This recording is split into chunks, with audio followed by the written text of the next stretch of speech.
right right එතකොට දීති අරමුණ නැත්නම් අනිකුත් අරමුණ තමයි එකක් ලාභය දැනගන්න. ලාභ කියන එක හරියම වැදගත් ව්‍යාපාරයකට.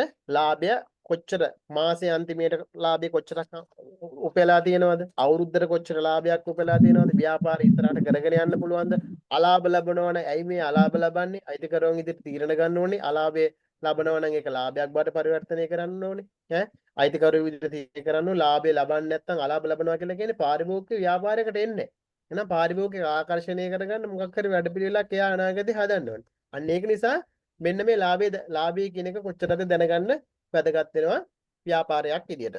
right අනිකුත් අරමුණේ පළවෙනි එක ලාභය දැන ගැනීම. බලන්න දෙවෙනි අරමුණ මොකක්ද කියලා. ව්‍යාපාරයේ මුල්‍ය තත්ත්වය දැන ගැනීම.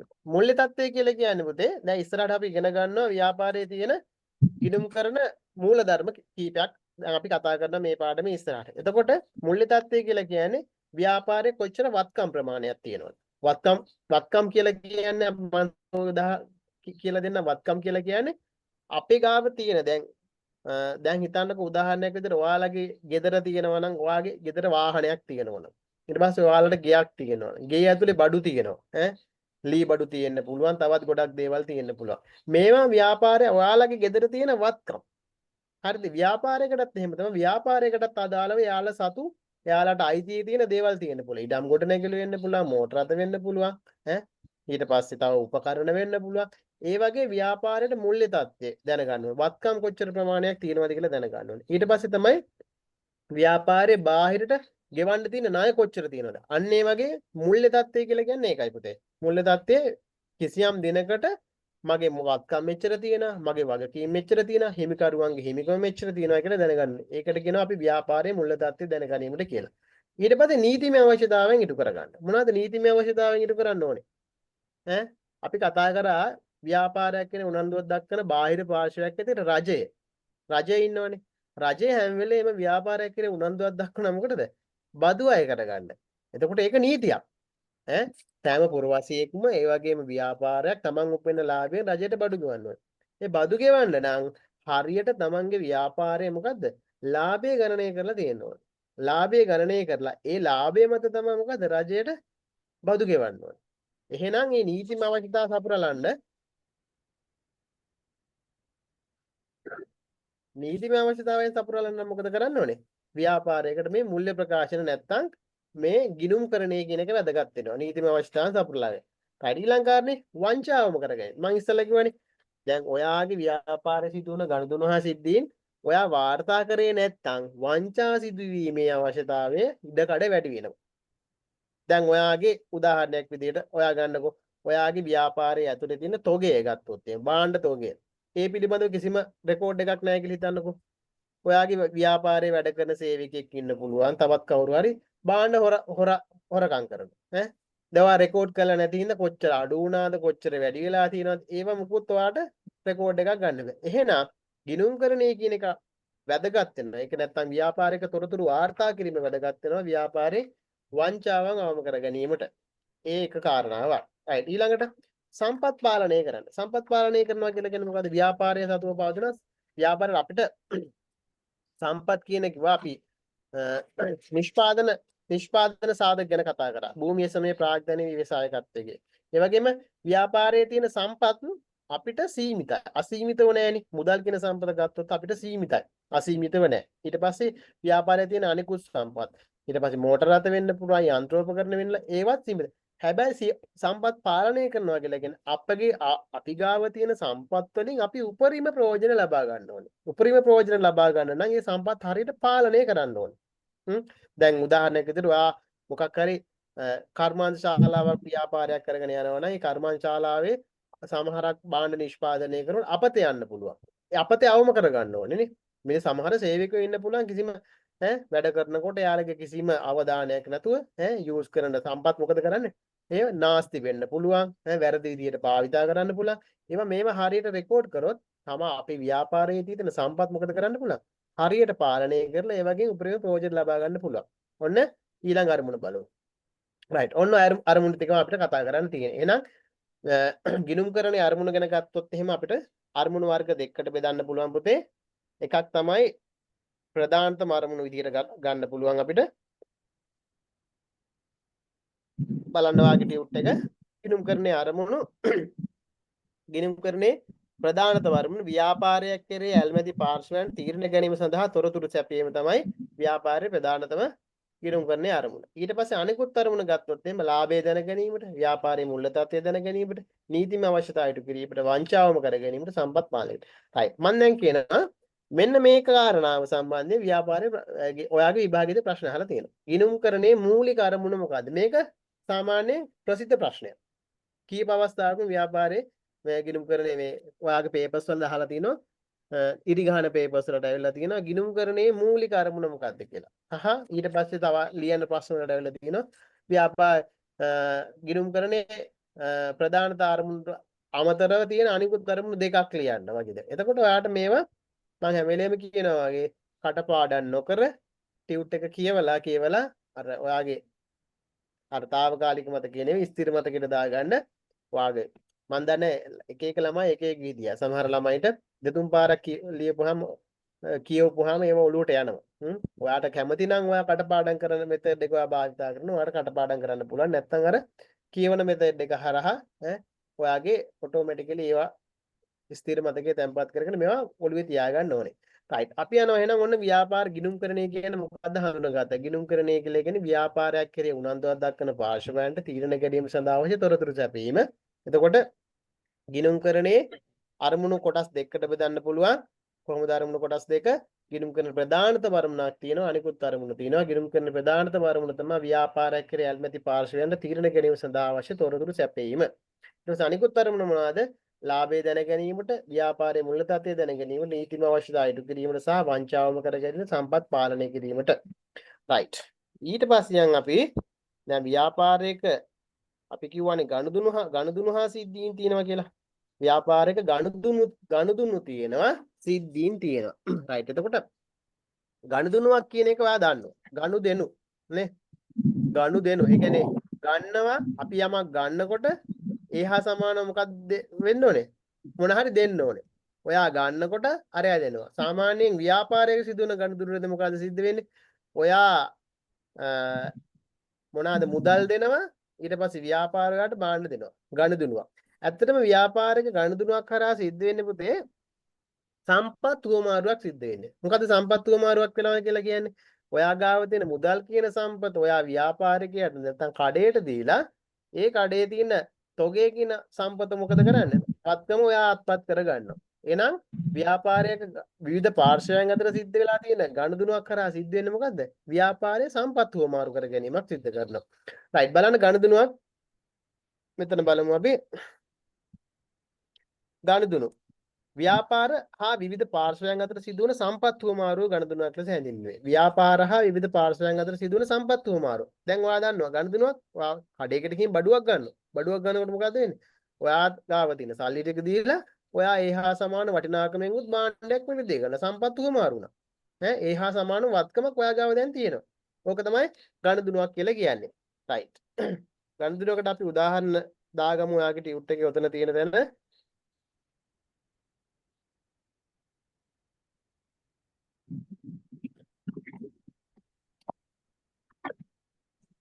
ව්‍යාපාර ගනුදෙනුවා සිද්ධි ගනුදෙනුවක් ව්‍යාපාර හා විවිධ පාර්ශ්වයන් අතර සිදුවන සම්පත් උවමාරුව ගනුදෙනුවක් ලෙස හැඳින්වේ.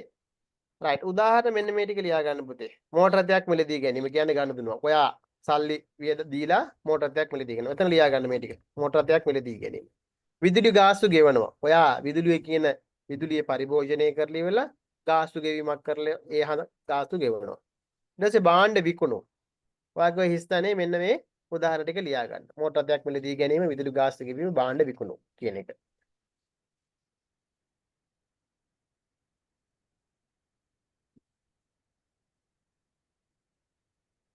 හරි. right. right බලමු ගනුදෙනුවක ලක්ෂණ මොනවද කියලා. ගනුදෙනුවක ලක්ෂණ. හරි. අපි කතා කරපු විදිහට ගනුදෙනුවක් කරා මොකක්ද වෙන්නේ? සම්පත්වල වෙනසක් සිදු වෙනවා. සම්පත්වල වෙනස් වීමක්. ඔයාගේ මුදල් කියන සම්පත අඩු වෙනවා. ඔයාට ඊට හා සමාන වෙනත් සම්පතක් ඔයා ගාවට එනවා. ඊට පස්සේ තමයි මුල්‍යමය වශයෙන් මනින්න පුළුවන්. සෑම ගනුදෙනුවක්ම වටිනාකම මුදල් කියන මාධ්‍යයෙන් මනින්න පුළුවන්. මුදල් කියන මාධ්‍යයෙන් මනින්න බැරි දේවල් අපි හඳුන්වන්නේ නැහැ ගනුදෙනුවක් කියලා. දැන් උදාහරණයක් විදිහට වා හිතන්නකො මෙහෙම. දැන් ව්‍යාපාරයේ ඉන්න ව්‍යාපාරයේ ඉන්න කළමනාකරුවන් හරි සේවකයන්ගේ තියෙන දැනුම අපිට මුදලින්ම අයින්න පුළුවන්ද? මුදලින්ම අයින්න බෑ. එතකොට අපි ඒ වගේ දේවල් අපි ගණනුවක් විදිහට සටහන් කරන්නේ නැත්නම් ව්‍යාපාරින දක්ෂ කළමනාකරුවෙකු මොකක් හරි අන්තරක් වෙලා නැත්නම් මේ නැති වෙනවා. නැත්නම් මොකක් හරි අනතුරකට ලක් වෙනවා. ඒ සිද්ධ වෙච්ච අනතුර අපිට මුදලින්ම අයින්න බෑ. අන්න ඒ වගේ දේවල් අපි මුල්‍යමය වශයෙන් මැනිය නොහැකි දේවල් විදිහට හඳුනනවා. අපි ගණදුනුවක් විදිහට හඳුන්වන්නේ ඒ සිද්ධ වෙච්ච ගණදුනේ වටිනාකම අපේ මුදල් කියන මාධ්‍යයෙන් මනින්න පුළුවන් නම් විතරයි. මුල්‍යමය වශයෙන් මැනිය හැකි වීම. ඊට පස්සේ කළමනාකරන තීරණයක් එනවා. දැන් ඇත්තට ව්‍යාපාරයක භාණ්ඩයක් ගණදුනවා සිද්ධ විදුලිය ගෙවෙනවා. විදුලිය ගෙවන්නේ මොකද්ද? ඒක ඔටෝමැටිකලි සිද්ධ වෙන්නේ නැහනේ. කවුරු හරි ඒක අදාළ බලධාරී පුද්ගලයා තීරණයක් මොකක් හරි අප්‍රූවල් එකක් දෙන්න ඕනේ. මෙන්න මේ විදුලි ගාස්තුව ගෙවන්න ඕනේ. මෝටර නැත්තම් මිලදී ගන්නවා නම් මෝටර නැත්තම් මිලදී ගන්න මොකද කරන්න ඕනේ? කවුරු හරි කෙනෙක් එහා සම්බන්ධව තීරණයක් ගන්න ඕනේ. අන්න ඒකට කියනවා කළමනාකරන තීරණයක් මත තමයි ගණදුනුවක් සිද්ධ වෙන්නේ කියලා. ඔන්න ඔය ලක්ෂණ තුන තියෙනවා ගණදුනුවක. රයිට්. ඊළඟට යන් අපි සිද්ධීන් කියලා. ගණදුනු හා සිද්ධීන් ගණදුනු හා ව්‍යාපාරයක සිද්ධ වෙන ගණදුනු හා සිද්ධීන් කියන්නේ මොනවද කියලා බලමු. ව්‍යාපාරයක් තුළ සිදුවන යම් සිදුවීමක් නිසා නැත්නම් හේතුවෙන් ව්‍යාපාරයේ සම්පත්තට සිද්ධ. දැන් ඉස්සල්ලා කතන්දරේ මොකද්ද? යම් සිදුවීමක් නෙවෙයි සිද්ධ වෙන්නේ කළමනාකරුවන් තීරණය කරලා තමයි ඒ දේ සිද්ධ වෙන්නේ. එතකොට ඒක ඉබේ ඇති වෙන දෙයක් නෙවෙයි. කවුරු හරි කළමනාකරන තීරණය කරන භාණ්ඩයක් මිලදී ගන්න ඕනේ, භාණ්ඩයක් විකුණන්න ඕනේ කියලා. හැබැයි සිද්ධියක් කියන එකෙන් සිද්ධ වෙන්නේ කවුරුත් තීරණය කරලා නෙවෙයි මොකක් කර සිදුවීමක් කරහා සම්පත්වල වෙනසක් තියදෙන. බලමු උදාහරණ මොනවද කියලා. උදාහරණ. ව්‍යාපාරේ භාණ්ඩ තොගයක් සොරුගෙන යාම. භාණ්ඩ තොගයක් සොරුගෙන යනවා කියනක ව්‍යාපාරය ඇතුළේ ගන්න තීරණයක් නෙවෙයිනේ. ව්‍යාපාරේ යම් සිදුවීමක් සිද්ධ වෙලා තියෙනවා. මොකද සිදුවීම? ව්‍යාපාරේ භාණ්ඩ තොගයක් සොරුගෙන යාම. සොරුගෙන යාම නිතා සිද්ධ වෙච්ච අලාභය අපිට දැන් මුදලින් මනින්න පුළුවන්. අලාභයක් සිද්ධ වෙලා තියෙන්නේ. එන්න ඒ වගේ දේවල් අපි හඳුන්වනවා සිද්ධියක් කියලා. ඒ සිද්ධියෙන් සිද්ධ වෙච්ච පාඩු හෝ අලාභය අපි ගිණුම් පොත්වල වාර්තා කරන්න පුළුවන්. ඊට පස්සේ තව එකක් ගමු බලන්න. ව්‍යාපාරයේ නායකයෙකු බුන්වත් වීම. දැන් ඔයා තාම දන්නේ නැහැ මේ කවුද නායකයෙකු කියන්නේ කවුද? බුන්වත් වීම කියන්නේ මොකක්ද කියලා ඔයා තාම දන්නේ නැහැ. හරිද? රයිට්. නායකයෙකු කියලා කියන්නේ පුතේ මෙන්න මෙහෙම කට්ටිය. අපි නායකයෙක් කියලා කියන්නේ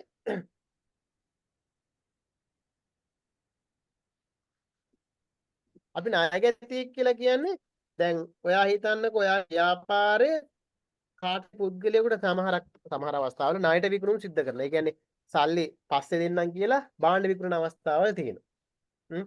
දැන් හැම ව්‍යාපාරයකම තියෙන්න පුළුවන්. දැන් සමහරක් වෙලාවට භාණ්ඩ ගන්න දැන් ඔය ගම් පළාත්වල වගේ ඔය ගම්වල තියෙන කඩවල් වලින් දැන් මිනිස්සු බඩු අරන් යනවා මාසේ අන්තිමේට පඩි ගත්තාම දෙන්නම් එහෙම කියලා බඩු අරන් යනවා. ඒ කියන්නේ ණයට ගන්නවා. හරිද? ණයට ගන්නවා. අපි භාණ්ඩේ දීලා පස්සේ තමයි අපිට සල්ලි හම්බෙන්නේ. රයිට්. අපි හිතමු මෙහෙම වැඩක්. දැන් ඔන්න අපි ඔය පුංචි කඩයක් කියන කතන්දරය අමතක කරන්නකෝ.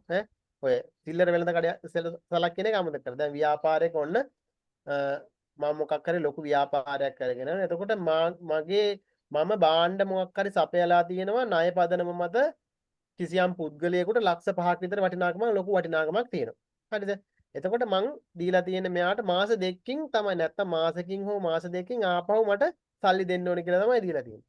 මොකක් හරි හේතුවක් මත මේ ණයගැතියා බුන්වත් වෙනවා නැත්තම් එයා බුන්වත් වෙනවා කියලා කියන්නේ මොකද්ද? එයාගේ තියෙන මොකක් හරි එයාගේ ව්‍යාපාරවල ලාභ පාඩු වෙන්න පුළුවන්නේ. බුන්වත් වෙලා නැත්තම් එයා බංකොලොත් වෙනවා කියලා කියන්නේ. බුන්වත් වෙන කෙනා බංකොලොත් වෙනවා. එයාගේ ව්‍යාපාරයේ බංකොලොත් වෙනවා. නැත්තම් සමහරක් අවස්ථාවල මෙයා මිය යනවා. නැත්තම් මොකක් හරි අර එක්තැන් වීමක් සිදු වෙනවා. එතකොට මෙයාට ඇත්තටම සාධාරණව බැලුවොත් මේ සල්ලි මුදල අපිට ගෙවන්න බෑ. පැහැදිලිද මං කියන එක? ගෙවන්න බැරි වෙලා දැන් මෙයාට කියන අපි බුන්වත් වෙලා නැත්තම් අපි කියන බොල් ණය වෙනවා කියලා බොල් ණය කියන කතාව අය සමහරක් හිතාන. බොල් ණය වෙනවා කියලා කියන්නේ මොකද්ද? බොල් වෙනවා කියන්නේ මොකද්ද? දැන් සමහරකට අපි ඔය බොල් වෙනවා කියලා කියන්නේ ඒකේ ප්‍රයෝජනයක් නැති වෙනවා කියන එකනේ. නේ?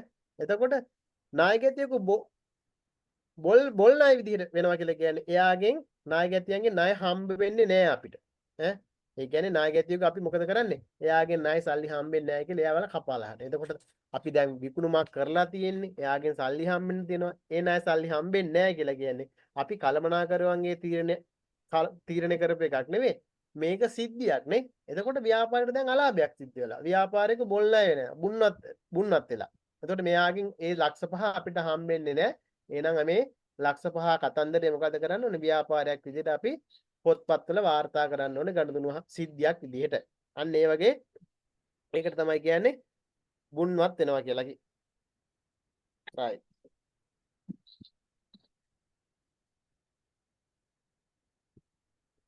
ඊට පස්සේ තව එකක් වෙනවා. තොගහානි අලාභ.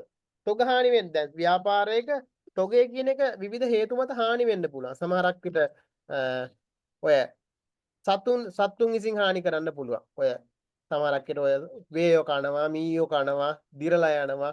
ඒ වගේම තොග හානි ඒ වගේ වෙන්න පුළුවන්. නැත්තම් ගම් වතුරක් ඇවිල්ලා හානි වෙලා යනවා. ගිනි ගැනීමක් සිද්ධ වෙලා හානි වෙලා යනවා. එතකොට එතනත් මෙන්න මේ කියන කතන්දරේ කළමනාකරන තීරණයක් සම්පත්වල වෙනසක් සිද්ධ වෙනවා. ඒ සිද්ධ වෙච්ච අලාභය මුදලින් මනින්න පුළුවන්. හැබැයි කළමනාකරන තීරණයක් මත නෙවෙයි ඒක සිද්ධ වෙලා තියෙන්නේ. නිකන් ඉබේ ඇති වෙන සිද්ධියක් මත. හැබැයි මේකෙන් ව්‍යාපාරයට අලාභයක් සිද්ධ වෙලා තියෙනවා. එහෙනම් මේක සිද්ධියක් විදිහට අපි ගණදුනුවක් විදිහට වාර්තා කරන්න ඕනේ. සිද්ධියක් විදිහට. right. බලන්න වගේ ටියුට් එකේ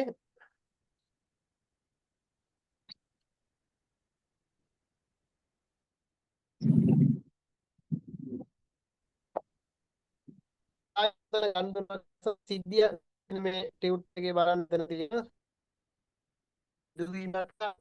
සිදුවීමක් හේතුවෙන් ව්‍යාපාරේ මේ නිසා කියන එක කපන්න ව්‍යාපාරේ නම් සිදුවීමක් නිසා කියන කපන්න හේතුවෙන් ව්‍යාපාරයේ සම්පත්වල සිදුවන වෙනස්ම අපි සිද්ධියක් කියලා හඳුන්වනවා. උදාහරණ විදිහට දාගන්න මේ ටික. ව්‍යාපාරයේ භාණ්ඩ තොගයක් සොරුගෙන යාම. උත්තර ලියා ගන්න. ව්‍යාපාරයේ භාණ්ඩ තොගයක් සොරුගෙන යාම. සිද්ධියක්.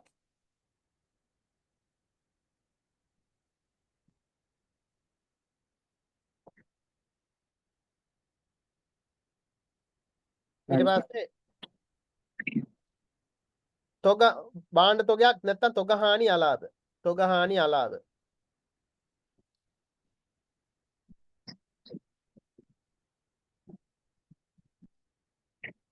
ඊට පස්සේ ව්‍යාපාරයේ නායකයෙකු බුන්වත් වීම. බුන්වත් වීම කියන එක වට තේරෙන්නේ නැත්නම් ඔයා කොහේ හරි ලියාගන්න අර බංකොලොත් වෙනවා කියන එක. බංකොලොත් වෙලා කියන්නේ හැමදේම නැති වෙලා යනවා. එතකොට නැති වෙලා ගියපුවාම එයාගෙන් අපිට සල්ලි හම්බෙන්නේ නැහැ අපිට අලාභයක් සිද්ධ වෙනවා. ව්‍යාපාරයේ නායකයෙකු බුන්වත් වීම.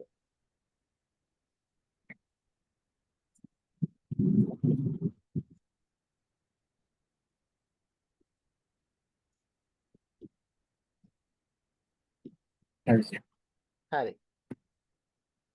ව්‍යාපාරයේ රයිට් ඒක හරි. ඊට පස්සේ ගිණුම්කරණය අතින් නෝට් එකක් දෙනවා. ගිණුම්කරණයේ අදාළ ගනු ලබන්නේ මුල්‍යමය වශයෙන් මැනිය හැකි ගනුදෙනු හා සිද්ධීන් පමණි. රයිට්. ඔයා ලියන්න මෙහෙම ඔය හිස්තැනේ ලියන්න මුල්‍යමය වශයෙන් මනින්න බැරි ගනුදෙනු නිකන් මේවා නිකන් ඔයාගේ සාමාන්‍ය දැනීමට ලියන්න මෙහෙම ව්‍යාපාරයේ කළමනාකරුවන්ගේ දැනුම මුදලින්ම ඉන්න බෑ අපිට. ඒක දාන්න ව්‍යාපාරයේ කළමනාකරුවන්ගේ දක්ෂතාවය. එක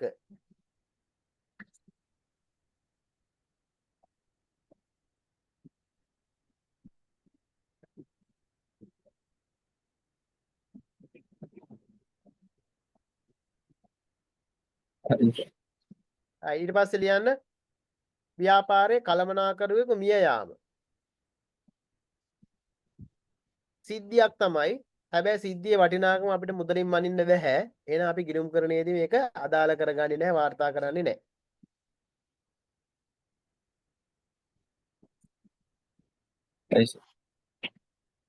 ඊට පස්සේ රයිට් ඒ ඇති. රයිට් අපි යන් දැන් ඔයාලට වැදගත්ම කැලලකට තමයි දැන් එන්නේ. ගිණුම්කරණයේ මූලිකාංග. මෙන්න මේ පහ තමයි ඉස්සරහට අපි ඔයාගේ අවුරුදු 2 පුරාම කතා කරන්න මේ වත්කම් වගකීම් හිමිකම් ආදායම් වියදම් කියන පහ සම්බන්ධයෙන් තමයි අපි කතා කරන්නේ. මෙන්න මේක ඔයාලට ලොකු වැදගත්කමක් තියෙන කෑල්ලක්. ඒක නිසා හොඳට වැඩේ අල්ල ගන්න. right.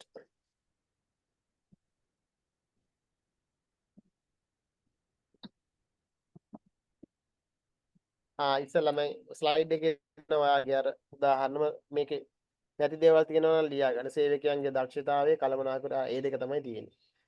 වැනි මුල්‍යමය වශයෙන් මැනී නොහැකි දා ගිණුම් කරන ආදාළ කර නොගැනී කියලා තියෙනවා. right. ගිණුම් කරන්නේ මූලිකාංග ගිණුම් කරන මූලිකාංග. ගිණුම් කරන මූලිකාංග පහයි පුතේ තියෙන්නේ. එකක් වත්කම්, වගකීම්, හිමිකම්, ආදායම් සහ වියදම්. ගිණුම් කරන්නේ තියෙන්නේ වත්කම්, වගකීම්, හිමිකම්, ආදායම් සහ වියදම් කියන පහ තමයි ගිණුම් කරන්නේ තියෙන්නේ. right. අපි මුලින්ම බලමු ගිණුම් කරන ක්‍රියාවලිය බලන්නකො. ගිණුම් කරන ක්‍රියාවලිය කියලා කියන්නේ මෙන්න මේ කතන්දරේ වා ගිණුම් කරන යම්කිසි මොකක් හරි එක ක්‍රියාවලියක් ගැන දන්නවා. මෙන්න මේක දන්නවනේ දැන් ඔයා ICT කරනවද? එතකොට දන්නවනේ යෙදවුම් ඉන්පුට් ප්‍රොසෙස් අවුට්පුට් කියලා එකක් තියෙනව නේද? එතකොට ඒ වගේම එකක් තමයි ගිණුම් කරන ක්‍රියාවලියේ තියෙන්නේ. ගිණුම් කරන්නේ තියෙනවා ගිණුම් කරන යෙදවුම් කියලා කියන්නේ ඉන්පුට් එක. ඊට පස්සේ ප්‍රොසෙස් කියලා කියන්නේ ක්‍රියාවලිය. අවුට්පුට් එක කියලා කියන්නේ නිමවුම. හරිද? අපි බලමු ගිණුම් කරන්නේ කියන ක්‍රියාවලිය ඇතුලේ තියෙන නිමවුම මොනවාද? යෙදවුම් මොනවාද? ක්‍රියාවලිය කියන්නේ මොකද්ද කියලා. right. right. ගිණුම් කරන යෙදවුම විදිහට අපි හැම වෙලේම භාවිතා කරන මොනවාද? ගනුදෙනු හා සිද්ධීන් තමයි අපි ගිණුම් කරන්නේ යෙදවුම විදිහට භාවිතා කරන්නේ. දැන් නිෂ්පාදන ක්‍රියාවලියක් ගත්තොත් දැන් මම ඇඳුම් කර්ම අපි හිතමුකෝ ඇඟලුම් කර්මාන්ත ශාලාවක් කියලා. ඇඟලුම් කර්මාන්ත ශාලාවේ ඇඳුම් මහන්න නම් යෙදවුම විදිහට මොනවද භාවිතා කරන්නේ? රෙදි තියෙනවානේ. අමු රෙදි. අමු රෙදි තියෙනවා, බොත්තම් තියෙනවා. ඒ වගේ ගොඩාක් දේවල් යෙදවුම විදිහට භාවිතා කරනවා. ඒකේ ක්‍රියාවලිය මොකද්ද? ඇඳුමක් මහන්න නම් ඇඳුම් කපන්න ඕනේ, ඊට පස්සේ මහන්න ඕනේ, කොලර් එක අල්ලන්න ඕනේ, බොත්තම් දාන්න, බොත්තම් මහන්න ඕනේ. ඊට පස්සේ කලරින් දාන්න ඕනේ. ඊට පස්සේ අයන් කරන්න ඕනේ. ඒ වගේ ගොඩාක් ක්‍රියාවලිය තියෙනවා. ඊට පස්සේ අන්තිමට නිමවුම විදිහට මොකද්ද පුතේ එන්නේ? ඇඳුමක් නැත්නම් ඇඟලුමක් එනවා. කලිසමක් හෝ කමිසයක් නිමවුම. ඒක තමයි ගිණුම් මොනාහරි ක්‍රියාවලියක තියෙන process එක තමයි ඒ තියෙන්නේ. එතකොට ගිණුම් කරන ක්‍රියාවලිය ඇතුලේ ගිණුම් කරන යෙදවුම් විදිහට අපි භාවිතා කරන මොනවද? ගනුදෙනු හා සිද්ධීන් තමයි ගිණුම් කරන ක්‍රියාවලිය ඇතුලේ යෙදවුම් විදිහට භාවිතා කරන්නේ. right. ඊට පස්සේ ගිණුම් කරන්නේ ක්‍රියාවලිය තමයි ගනුදෙනු ඉස්සරම රැස් කරන්න ඕන. රැස් කරනවා කියලා කියන්නේ මොකද්ද? අපිට ගනුදෙනු ටික එකතු කරගන්න එපා. දැන් මෙහෙම එකක් තියෙනවා. ව්‍යාපාරයක ගනුදෙනුවක් සිද්ධ වුණාම අපි පාඩමක් තියෙන වෙනම මුල්‍ය ප්‍රකාශනයේ තෙල්දී ඔයාලට ගොඩාක් දුරට කතා කරනවා.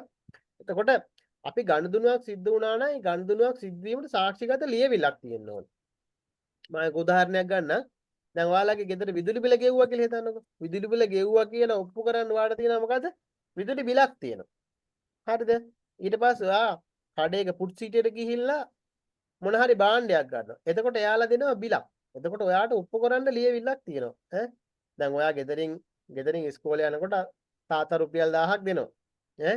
රුපියල් 1000න් ඊට පස්සේ පහවදා උදේත් ආයෙ රුපියල් 1000ක් ඉල්ලනවා ඔයා. එතකොට තාත්තා කියනවා මොකද? ඔයාට මං ඊ රුපියල් 1000ක් දුන්නා. ඔය ඒකට මොකද්ද කරේ? ඔය ඒ සල්ලි කියලා අහනවා. එතකොට ඔයා කියනවා මං එකෙන් මොන හරි කරා කියලා. හැබැයි ඔයා ගාව බිල් එකක් තියෙනවනේ. දැන් මොකක් හරි දැන් ෆුඩ් සිටියෙන් ඔයා මොන හරි ගත්තා නම් ඒකට අදාළ බිලක් තියෙනවා. තාත්තට ඒක පෙන්වන්න පුළුවන් මෙන්න මේක තමයි වේදම් කරපු ගාණ කියලා. එතකොට තාත්තා සැටිස් වෙනවා. මොකද මෙන්න මේ හැබැයි ඔයාගාව බිල් එකක් තිබ්බේ නැත්නම් ඔයාට ඔප්පු කරන්න පුළුවන් ද ඔයාගාව ගනුදෙනුවක් සිද්ධ වුණා කියලා. බෑ. එහෙනම් ව්‍යාපාරයකත් ගනුදෙනුවක් සිද්ධ වුණොත් ඒකට අනිවාර්යයෙන්ම තියෙන්න ඕනේ මොකද්ද? සාක්ෂිගත ලියවිල්ලක් තියෙන්න ඕනේ. ඒ සාක්ෂිගත ලියවිල්ල ආශ්‍රයෙන් මොකද කරන්නේ? ඉස්සරවම ගනුදෙනු ටික රැස් කරනවා. රැස් කරලා මේ වර්ග කිරීම කරනවා. වර්ග කරනවා කියන්නේ මේ process එක කටපාඩම් කරන්න එපා. මේ process එක නිකන් roughly බලා ගන්න. ඔයාගේ ටෙක්ස්ට් බුක්ස් එක ගත්තොත් ටෙක්ස්ට් බුක්ස් එකේ මෙන්න මේ ගිණුම් කරන ක්‍රියාවලිය කියලා කෑල්ලක් නැහැ. මම මේක ඔයාගේ සාමාන්‍ය දැනීමට අවශ්‍ය වෙන නිසා මොනකද ගිණුම් කරන ක්‍රියාවලිය ඇතුළේ සිද්ධ වෙන්නේ කියන එක දාන්න ඕනේ නිසා තමයි දැන් මේක නිකන් ඔයා බලාගෙන යන්නේ. මේකත් පාඩම් කරන්න ඕන කෑල්ලක් නෙවෙයි. අවබෝධය සඳහා විතරයි දාලා තියෙන්නේ මම ඔයාලට පාඩම් කරන්න ඕන මොනවද විභාගයෙන් කොයි තැන්වලදී ප්‍රශ්න අහලා තියෙන්නේ කියන එක මම ඔයාලට කියනවා. හරිද? right. එහෙනම් මේක ඔන්න ක්‍රියාවලිය ගනුදෙනු රැස් කිරීම කරනවා, වග කිරීම කරනවා, වාර්තා කිරීම, ඊට පස්සේ පිටපත් කිරීම, sannivedanaya කිරීම කියන කාරණාවන් තියෙනවා ඒක ඇතුළේදී. ඊට පස්සේ ගිණුම් කරන නිමම විදියට ඔන්න ලාභ අලාභ ප්‍රකාශනය කියලා එකක් තියෙනවා. හරිද? ලාභ අලාභ ප්‍රකාශනය කියලා කියන්නේ මේ ප්‍රකාශනය ඇතුළේ තියෙන මොනවද? ව්‍යාපාරයේ වර්ෂයේ අවසානයේට හෝ මාසයේ අවසානයේට අදාළ කාල පරිච්ඡේදයට අවසානයේට කොච්චර ලාභයක් එයා උපයලා තියෙනවද කියන එක තියෙනවා. මූල්‍ය තත්ත්ව විස්තරය කියලා එකක් තියෙනවා. මූල්‍ය තත්ත්ව විස්තරයේ තියෙන්නේ ව්‍යාපාරය යම්කිසි දිනකට ව්‍යාපාරේ මුළු වත්කම් වල වටිනාකම කොච්චරද? ව්‍යාපාරේ මුළු වගකීම් වල වටිනාකම කොච්චරද? අයිතිකරුවන්ගේ හිමිකම කොච්චරද කියලා ඒකේ තියෙනවා. ඉතින් මුදල් ප්‍රවාහ ප්‍රකාශනය. මුදල් මොන කාරණාවන් සඳහාද මුදල් ගියේ? මොන කාරණාවන් සඳහා මුදල් ආවේ? අන්න ඒ වගේ කාරණාවන් මේක ඇතුළේදී තියෙනවා. ඕක තමයි ගිණුම් කරන ක්‍රියාවලිය කියලා කියන්නේ. රයිට්. යන් අපි වාගේ ටියුට් එකට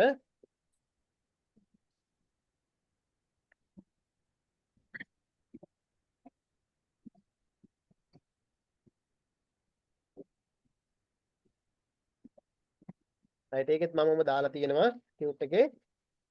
අපි බලමු.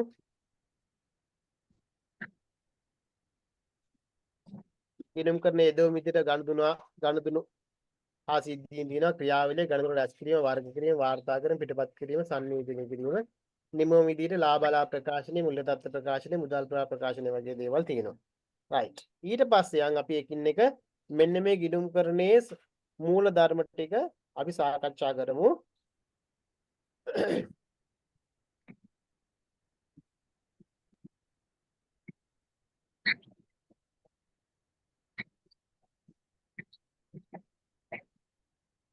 රයිට් වත්කම් රයිට් ව්‍යාපාරික වත්කම මම ඉස්සෙල්ලා වත්කම කියන පොඩි හැඳින්වීමක් ඔයාලට කළා වත්කමක් කියලා කියන්නේ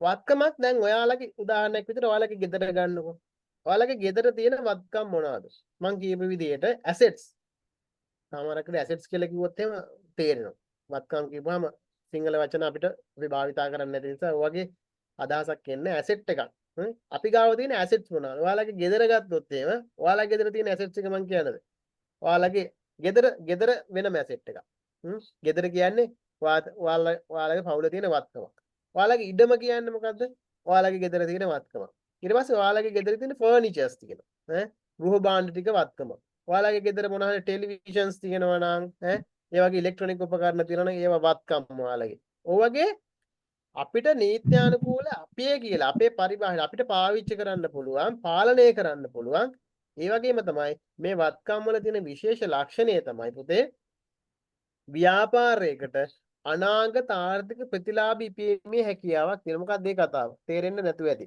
අනාගත ආර්ථික ප්‍රතිලාභ උපයනවා කියලා කියන්නේ දැන් ඔයාලා ගෙදර තියදිනේ වාහනයක් ඇති එතකොට වාහනය කියලා කියන්නේ ඔයාට ඇසෙට් එකක් නැත්තම් වත්කමක් ඔය වාහනේ තියෙනවා නේද අනාගත ප්‍රතිලාභ ඉපීමේ හැකියාවක් තියෙනවා ප්‍රතිලාභ ඉපුණා කියලා කියන්නේ ඔයාට අනාගතයේදී ඔයාගේ කාරණාවන් සඳහා ඔයාගේ ජීවිතේ පහසු කරගන්න අවශ්‍ය ප්‍රතිලාභයන් ගන්න පුළුවන්. ඔයාව තාත්තා ඉස්කෝලේට ගිහින් දානවා ඇති, ට්‍රිප් එකක් යනවා නම් එහෙම යන්න පුළුවන්. ඔයාගේ පෞද්ගලික ගමන් ඒක යනවා. එහෙනම් වත්කමක ප්‍රධානතම ලක්ෂණය තමයි මොකද්ද? අනාගත ආර්ථික ප්‍රතිලාභ ඉපීමේ හැකියාවක් තියෙනවා. එහෙම මොකක් හරි වත්කමකට ආර්ථික ප්‍රතිලාභ ඉපීමේ හැකියාවක් නැත්නම් අපි මේ වත්කම හඳුනන්නේ අපේ ඇසෙට් එකක් විදිහට. රයිට් බලන්න මෙන්න මේ කාරණාවන් ටික. මේ වත්කම කියන එක ඇති වෙන්නේ ව්‍යාපාරයේ අතීත ගනුදෙනුක ප්‍රතිඵලයක් ලෙස ඇති වූ. මොකද අතීත ගනුදෙනුක ප්‍රතිඵල. දැන් ඔයාලගේ ගෙදරට ඔය කාර් එකක් තියෙනවා නේ වාහනේ කියන එක එකපාරට උඩින් පාත් වෙලා නෑ ගෙදෙට්ට. අතීත ගනුදෙනුක ප්‍රතිඵලයක්. අවුරුදු 2කට හෝ අවුරුද්දකට හෝ කලින් තාත්තා මොකක් හරි සල්ලි දීලා හරි ලෝන් ලීස් එකක් දාලා හරි ඔය වාහනේ ඔයාලා අත්පත් කරගෙන ඇත්තේ. ව්‍යාපාරයේ අතීත ගනුදෙනුක ප්‍රතිඵලයක් ලෙස ඇතිලා තියෙනවා. ඔයාලගේ ගෙදර තියෙන ෆර්නිචර්ස් නැත්තම් ටෙලිවිෂන් නැත්තම් ටීවී එක ගත්තොත් එහෙම ඔයාගේ වත්කමක් විදිහට ඔයාලට ඇවිල්ලා තියෙන්නේ කොහොමද? අතීතයේ සිද්ධ වෙච්ච ගනුදෙනුක ප්‍රතිඵලයක් නිසා. ඒ ප්‍රතිඵලයක් නොවෙන්න ඉබේ ඔයාට වත්කමක් ඇති වෙන්නේ නැහැ පුතේ. අනිවාර්යෙන් අතීතයේ ගනුදෙනුවක් සිද්ධ වෙලා ඒක ප්‍රතිඵලයක් ලෙස තමයි ඔයාට වත්කමක් අත්පත් වෙන්නේ. right බලමු දෙවෙනි කාරණය මොකක්ද කියලා. මෙන්න මේක අනිවාර්යෙන් තියෙනවා. අනාගත ආර්ථික ප්‍රතිලාභ ඉපීමේ හැකියාවක් ඇති. හැම වත්කමකම තියෙන්න ඕන මොකද්ද? අනාගත ආර්ථික ප්‍රතිලාභ ඉපීමේ හැකියාවක්. රයිට් උදාහරණයක් විදිහට අනාගත ආර්ථික ප්‍රතිලාභී හැකියාවක් නැති වත්කමක් මං කියන්නේ. දැන් ඔයාලගේ ගෙදර හිතන්නකෝ ඔයාලා ටීවී එකක් තිබුණා. ටෙලිවිෂන් එකක් තිබුණා. ටෙලිවිෂන් එක දැන් ඔයාලා අතීත ගණන්දුරක ප්‍රතිඵලයක් නිසා ඔයාලට වත්කමක් විදිහට ඇවිල්ලා අවුරුදු 4ක් 5ක් ඕක පාවිච්චි කළා. පාවිච්චි කළාට පස්සේ දැන් ඒක මොන හරි පාවිච්චියත් සමග මොකද වෙන්නේ? මොකක් හරි වත්කමක් ඒක ගෙවෙන්නම ෂෙයා වෙලා යනවා. පාවිච්චි කිරීම බැරි තත්ත්වයකට කවදා හරි දවසකපත් වෙනවා. දැන් ඔන්න ටීවී එකේ කාලේ ඉවරයි. ටීවී එක දැන් පාවිච්චි කරන්න බැරි තත්ත්වයටපත් වෙලා තියෙනවා. දැන් මේ ටීවී එක මොකක්ද වෙලා තියෙන්නේ? ඔයාලට අයින් කරන මට්ටමටපත් වෙලා තියෙනවා. අතීත ගණන්දුරක ප්‍රතිඵලයක් ලෙස ඇති වෙලා තියෙනවා තමයි. හැබැයි තවදුරටත් මෙන්න මේ වත්කමෙන් අනාගත ආර්ථික ප්‍රතිලාභ ඉපීමේ හැකියාවක් නැහැ. දැන් ඔයාලට මේකේ වටිනාකමක් තියනවද? නැහැ.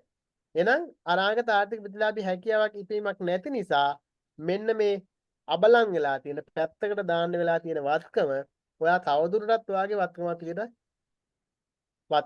හඳුනා ගන්න බෑ අපිට. ඇයි මේ වත්කමේ අනාගත ආර්ථික ප්‍රතිලාභී හැකියාවක් නැති නිසා. එහෙනම් ඔයාලගේ ගෙදර තියෙන වත්කම් ටික ඔයා නිකන් උදාහරණයක් ගන්න බලන්න. ඔයා ගත්තොත් ඔයා හොඳට කල්පනා කරන්න මේ ඒ කියන්නේ මේ මොනාහාර දෙයකින් ප්‍රයෝජනයක් ගන්න පුළුවන් දෙයක් නම් ඒක අපේ වත්කමක්. ප්‍රයෝජනයක් ගන්න බැරිය පැත්තකට දාන්න වෙනවා නම් ඒක අපේ තවදුරටත් වත්කම. මොකද වටිනාකමක් විදිහට අපිට ගන්න බෑ.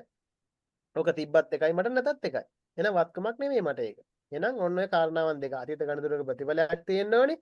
අනාගත ආර්ථික ප්‍රතිලාභී හැකියාවක් තියෙන්න ඕනේ. ඊට පස්සේ වටිනාකම මුල්‍යමය වශයෙන් මැනිය හැකි වෙන්න ඕනේ. අර කාරණේම තමයි මොකක් හරි වත්කමක් විදිහට හඳුනා ගන්න නම් ඒ වත්කමේ වටිනාකම අපිට මුල්‍යමය වශයෙන් මනින්න පුළුවන් වෙන්න ඕනේ. මුල්‍යමය වශයෙන් මනින්න බැරි නම් ඒ වත්කම අපිට මොකද්ද? අපි වත්කමක් විදිහට හඳුනගන්නේ නැහැ. රයිට් ඊළඟ කාරණේ බලමු. ව්‍යාපාරයට පාලනය කළ හැකි වෙන්න. මොකද ව්‍යාපාරයට පාලනය කළ හැකි වෙන්න ඕනි කියලා කියන්නේ අපිට ඕන විදිහට මේ වත්කම පරිහරණය කිරීමේ හැකියාවක් තියෙන්න ඕනේ. දැන් මම එක උදාහරණයක් ගන්නම්. ඔයාලා ජීවත් වෙන්නේ ඔයාලගේම ගෙදරකද නැත්නම් රෙන්ට් එකකටද ඉන්නේ? ඈ? අපේම ගෙදර. රයිට් ඔයාලගේම ගෙදර. දැන් ඔයාලා හිතන්නකෝ ඔයාලා රෙන්ට් එකට ඉන්නවා කියලා. ඔයාලගේ පවුලේ ජීවත් වෙන රෙන්ට් එකට ඉන්න ගෙදරක කියලා හිතන්න.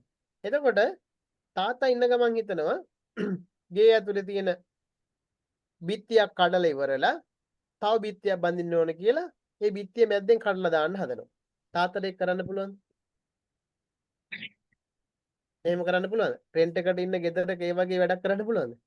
සාමාන්‍යයෙන් අපි දන්නේ විදිහට රෙන්ට් එකක ඉන්න ගෙදරකට සමහරක් රෙන්ට් එකේ අයිතිකාර අර බිත්තියට ඇණයක්වත් ගහන්න දෙන්නේ නැහැ. බිත්ති කඩනවා කියලා. එහෙම දේවල් තියෙනවා. එතකොට කිසිම හානියක් කරන්න බෑ. ඇයි අපිට එහෙම වෙලා තියෙන්නේ? වත්කම අපිට පාලනය කිරීමේ හැකියාවක් නැහැ. ඇයි මේක අපිට අයිති වත්කමක් නෙවෙයි. අපි ජීවත් වෙනවා, අපි පාවිච්චි කරනවා තමයි. ඒ වුණාට මේක මගේ වත්කමක් නෙවෙයි. මේකේ වත්කම අයිතිකාරයා වෙන කෙනෙක්. එහෙනම් වත්කමක් වෙන නම් ඒ වත්කම ඔයාට පුළුවන් ඕන පාලනය කිරීමේ හැකියාවක් තියෙන්න ඕනේ. පාලනය කරන්න පුළුවන් වෙන්න ඕනේ. ඔයා කාගේ හරි අනුන්ගේ වත්කමක් පාවිච්චි කරනකොට Tamanට ඕන විදිහට මේක පරිහරණය කරන්න බෑ. එහෙනම් ඒක ඔයාගේ වත්කමක් වෙන්න විදියක් නෑ පුතේ. එහෙනම් මෙන්න මේ කාරණාවන් හතර ලක්ෂණ. එකක් තමයි ව්‍යාපාරයක අතීත ගණන ප්‍රතිඵලයක් ලෙස ඇති වෙලා තියෙනවා. අනාගත ආර්ථික ප්‍රතිලාභී පීමේ හැකියාවක් තියෙනවා. වටිනාකම මුල්‍ය වශයෙන් මනින්න පුළුවන්. ව්‍යාපාරයට පාලනය කරන්න පුළුවන් නම් අන්නේවත් දේවල් මොනවද අපි හඳුන්වන්නේ වත්කම් විදියට හඳුන්වනවා. රයිට් බලමු අපි උදාහරණ මොනවද කියලා. උදාහරණ බලන්න පුතේ. මෝටර රථ. හරි අපි කතා කරමු මෝටර රථය කියලා කියන්නේ අපේ ඇසෙට් එකක්. නැත්නම් වත්කමක් විදියට අපි හඳුන ගන්නවා. ඊට පස්සේ ගොඩනැගිලි නැත්නම් නිවාසයක් වෙන්න පුළුවන් ගොඩනැගිල්ලක් වෙන්න පුළුවන් අපේ වත්කමක්. මුදල් කියන්නේත් අපිට වත්කමක්. මුදල් කියලා කියන්නේ අතේ තියෙන මුදල් වෙන්න පුළුවන් බැංකුවේ තියෙන මුදල් වෙන්න පුළුවන් ඕනෑම දෙයක් අපි වත්කමක් විදිහට අපි හඳුන ගන්නවා. මේ වගේ තියෙන මුදල් වල ඔයා කොහොමද දන්නවා? අපිට අනාගත ආර්ථික ප්‍රතිලාභී වීමේ හැකියාවක් තියෙනවා මුදල් වලට. රයිට්. ඊට පස්සේ ඉඩම්.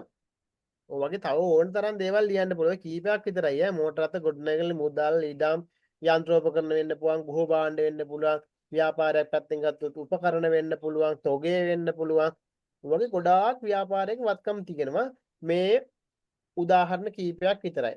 රයිට් බලමු අපි ඔයාගේ ටියුට් එකේ කොහොමද වත්කම් නෝට් එක තියෙන්නේ කියලා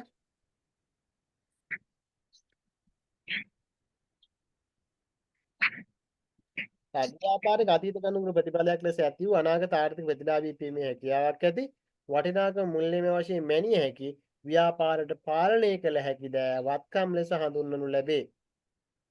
මෙන්න මෙතන යන්ත්‍ර කියන එක කපලා දාන්න. යන්ත්‍ර කියන එක කපලා උදාහරණ විදියට ඔයා කැමති පහක් ලියන්න. ඔයා දැන් දන්නවා මොනවාද වත්කම් කියලා කියන්නේ. ඉඩම් ගොඩනැගිලි යන්ත්‍ර සූත්‍ර මෝටර රථ ලී බඩු උපකරණ මුදල් විශේෂයෙන් ලියන්න. මුදල් කියන වත්කමක් නිසා ටක් ගාලා ලියන්න බර.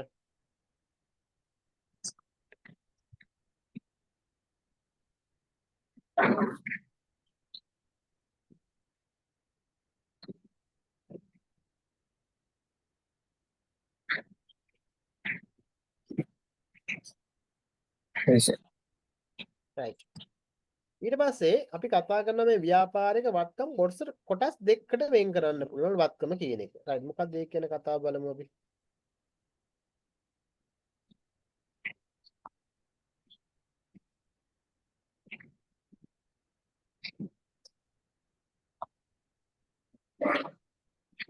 ව්‍යාපාරික වත්කම් කොටස් දෙකකට වෙන් කළ හැකියි.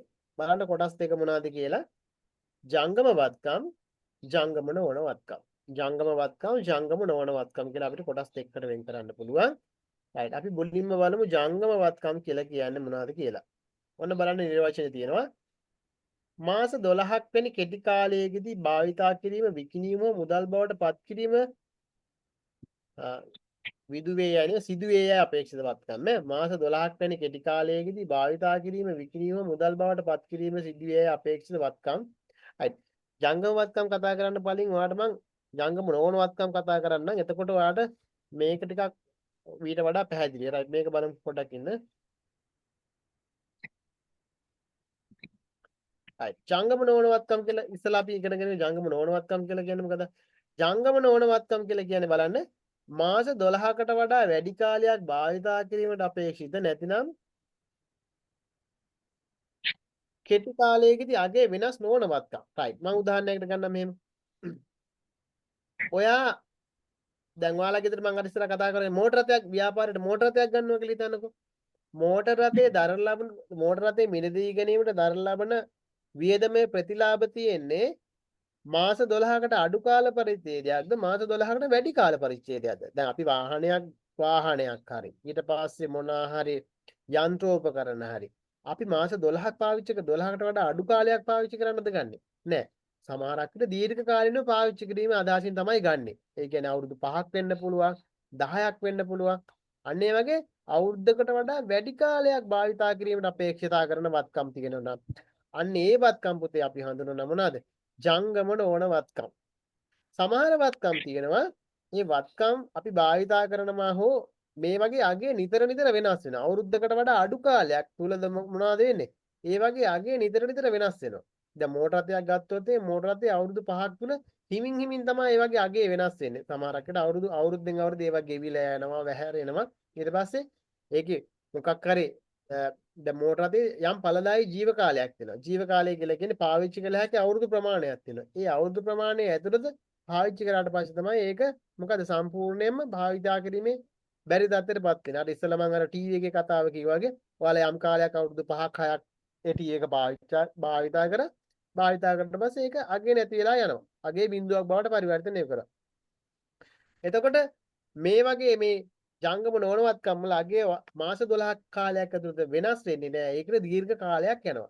සමහර වත්කම් තියෙනවා හැබැයි ඒ වගේ වත්කම නිතර වෙනස් වෙනවා මාස 12කට වඩා අඩු කාලයකදී. right. ඉස්සරම ජංගම නොවන වත්කම් කියන එකට අපි උදාහරණ මොනවද කියලා බලමු. ඔයා දන්නවා මේවට මොනවද උදාහරණ කියලා. right බලන්න. උදාහරණ. ඉඩම් එහෙනම් අපි ගන්න ජංගම නොවන වත්කමක් විදිහට දීර්ඝ කාලිනව පාවිච්චි කරන්න මේ වගේ සාමාන්‍යයෙන් විශාල කාලයක් අපි භාවිතා කිරීම අපේක්ෂාවෙන් තමයි මේ වත්කම අත්පත් කර ගැනීමට දරන. එහෙනම් මෙහෙම හිතන්නකෝ. ඒ අපි ජංගම නොවන වත්කම් කියලා බෙදන්නේ අපි මේ වත්කම අත්පත් කරගන්න දරන ලබන වියදමේ ප්‍රතිලාභ අවුරුද්දකට වඩා වැඩි නම් අපි ජංගම නොවන වත්කම් කියලා හඳුන්වනවා. ඒ දරන ලබන වියදමේ ප්‍රතිලාභය අපි ගන්න අවුරුද්දකට වඩා අඩු කාල පරිච්ඡේදය. නැත්නම් අගේ නිතර නිතර ඒ අවුරුද්දක මාස 12කට වඩා කාලයකදී වෙනස් වෙනවා නම් ඒක ජංගම වත්කමක් විදිහට ගන්නවා. ඉඩම්. ඊට පස්සේ ගොඩනැගිලි. තව තියෙනවා. මෝටර රථ තියෙනවා. ලී බඩු තියෙනවා. යන්ත්‍රෝපකරණ තියෙනවා. මේවා ඔක්කොම අවුරුද්දකට වඩා වැඩි කාල පරිච්ඡේදයක් වාට භාවිතා කරන්න පුළුවන් වත්කම්. හරිද?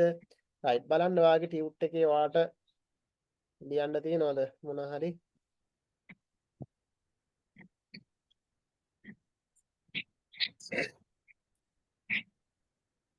ජංගම වත්කම් ලියන්න කලින් වා ජංගම නොවන වත්කම් වලට මෙන්න මේ මාස 12කට වැඩි කාලයක් භාවිතා කිරීමට අපේක්ෂිත නැත්නම් කෙටි කාලයේදී අගේ වෙනස් නොවන වත්කම් ජංගම නොවන වත්කම් කියලා හඳුන්වනවා. රයිට් ඔයා මෙන්න මේ උදාහරණ ටික ඔයාගේ ටියුට් එකේ ලියා ගන්න ජංගම නොවන වත්කම් යටතේ. ටැග් කරලා ලියා ගන්න.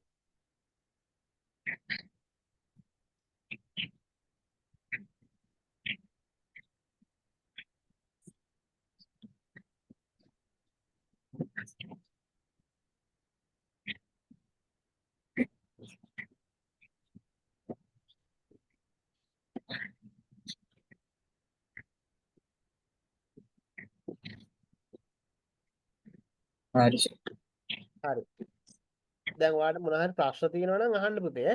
තේරෙන්නේ නැති මොන හරි දැන් තියෙනවා නම් දැන් මේ ඉන්ඩිවිජුවල් ක්ලාස් එකක් කරන එකේ ප්‍රයෝජනය තමයි ඒක. දැන් ඔයාලට මෙහෙම හිතන්නකෝ. දැන් මේ පන්තියේ මම කතා කරන දේවල් වලට අමතරව ඔයා දැන් ඔයා ඉස්කෝලේ ටෙක්ස්ට් බුක්ස් එක පාවිච්චි කරනවා වෙන මොන හරි පේපර්ස් හරි මොනවා හරි කරනවා නම් ඒ ඕනම දෙයක මොන හරි ගැටලුවක් තිබ්බොත් ඔයා ඒක පන්තියට අරන් එන්න ඕනේ. ඒ අරන් වෙලා මගෙන් අහන්න. හරිද? ඒක තමයි ඔයාගේ මේ ඉන්ඩිවිජුවල් ක්ලාස් එකක් කරන එකේ ප්‍රයෝජනය. ඒකේ උපරිම ප්‍රයෝජනය ගන්න මගෙන්. ඕනම ප්‍රශ්නයක් මොන හරි ගැටලු තියෙන තැනක් තියෙනවා නම් ඒක වා ක්ලියර් කරගෙන යන්න ඉස්සරහට. දැන් මම මේ කරන මම මේකේ වැඩියෙන් කරනවද නැත්නම් ඔයාට අවුලක් නැද්ද මේක? මෙහෙම කරගෙන යන විදිය?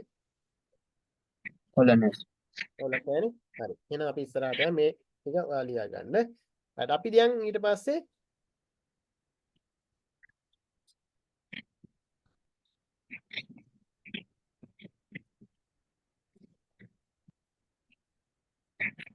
ජංගම වත්කම් මාස 12ක් වැනි කෙටි කාලයේදී භාවිතා කිරීම විකිණීම මුදල් බවට පත් කිරීම සිදුවේ වත්කම් ජංගම වත්කම් විනා ඉස්සලා අපි උදාහරණ මොනවද කියලා බලාගෙන මුදල් රයිට් බලන්නකො මුදල් කියන වත්කම මම කිව්වා මුදල් කියන්නේ වත්කමක් කියලා අපි හඳුනාගත්තානේ මුදල් කියන්නේ වත්කමක් ඒක දන්න ඇසෙට් එකක් මුදල් අපේ බැංකුවේ තියෙන සල්ලි වෙන්න පුළුවන් අතේ තියෙන සල්ලි වෙන්න පුළුවන් මේවා අපිට වත්කම හැබැයි මේක වැටෙන්නේ මොන වත්කම් ගණයටද ජංගම වත්කම් ගණයට ඇයි ජංගම වත්කම් ගණයට මුදල් කියන ප්‍රමාණය නිතර නිතර ඔයා ගාව වෙනස් වෙනවා.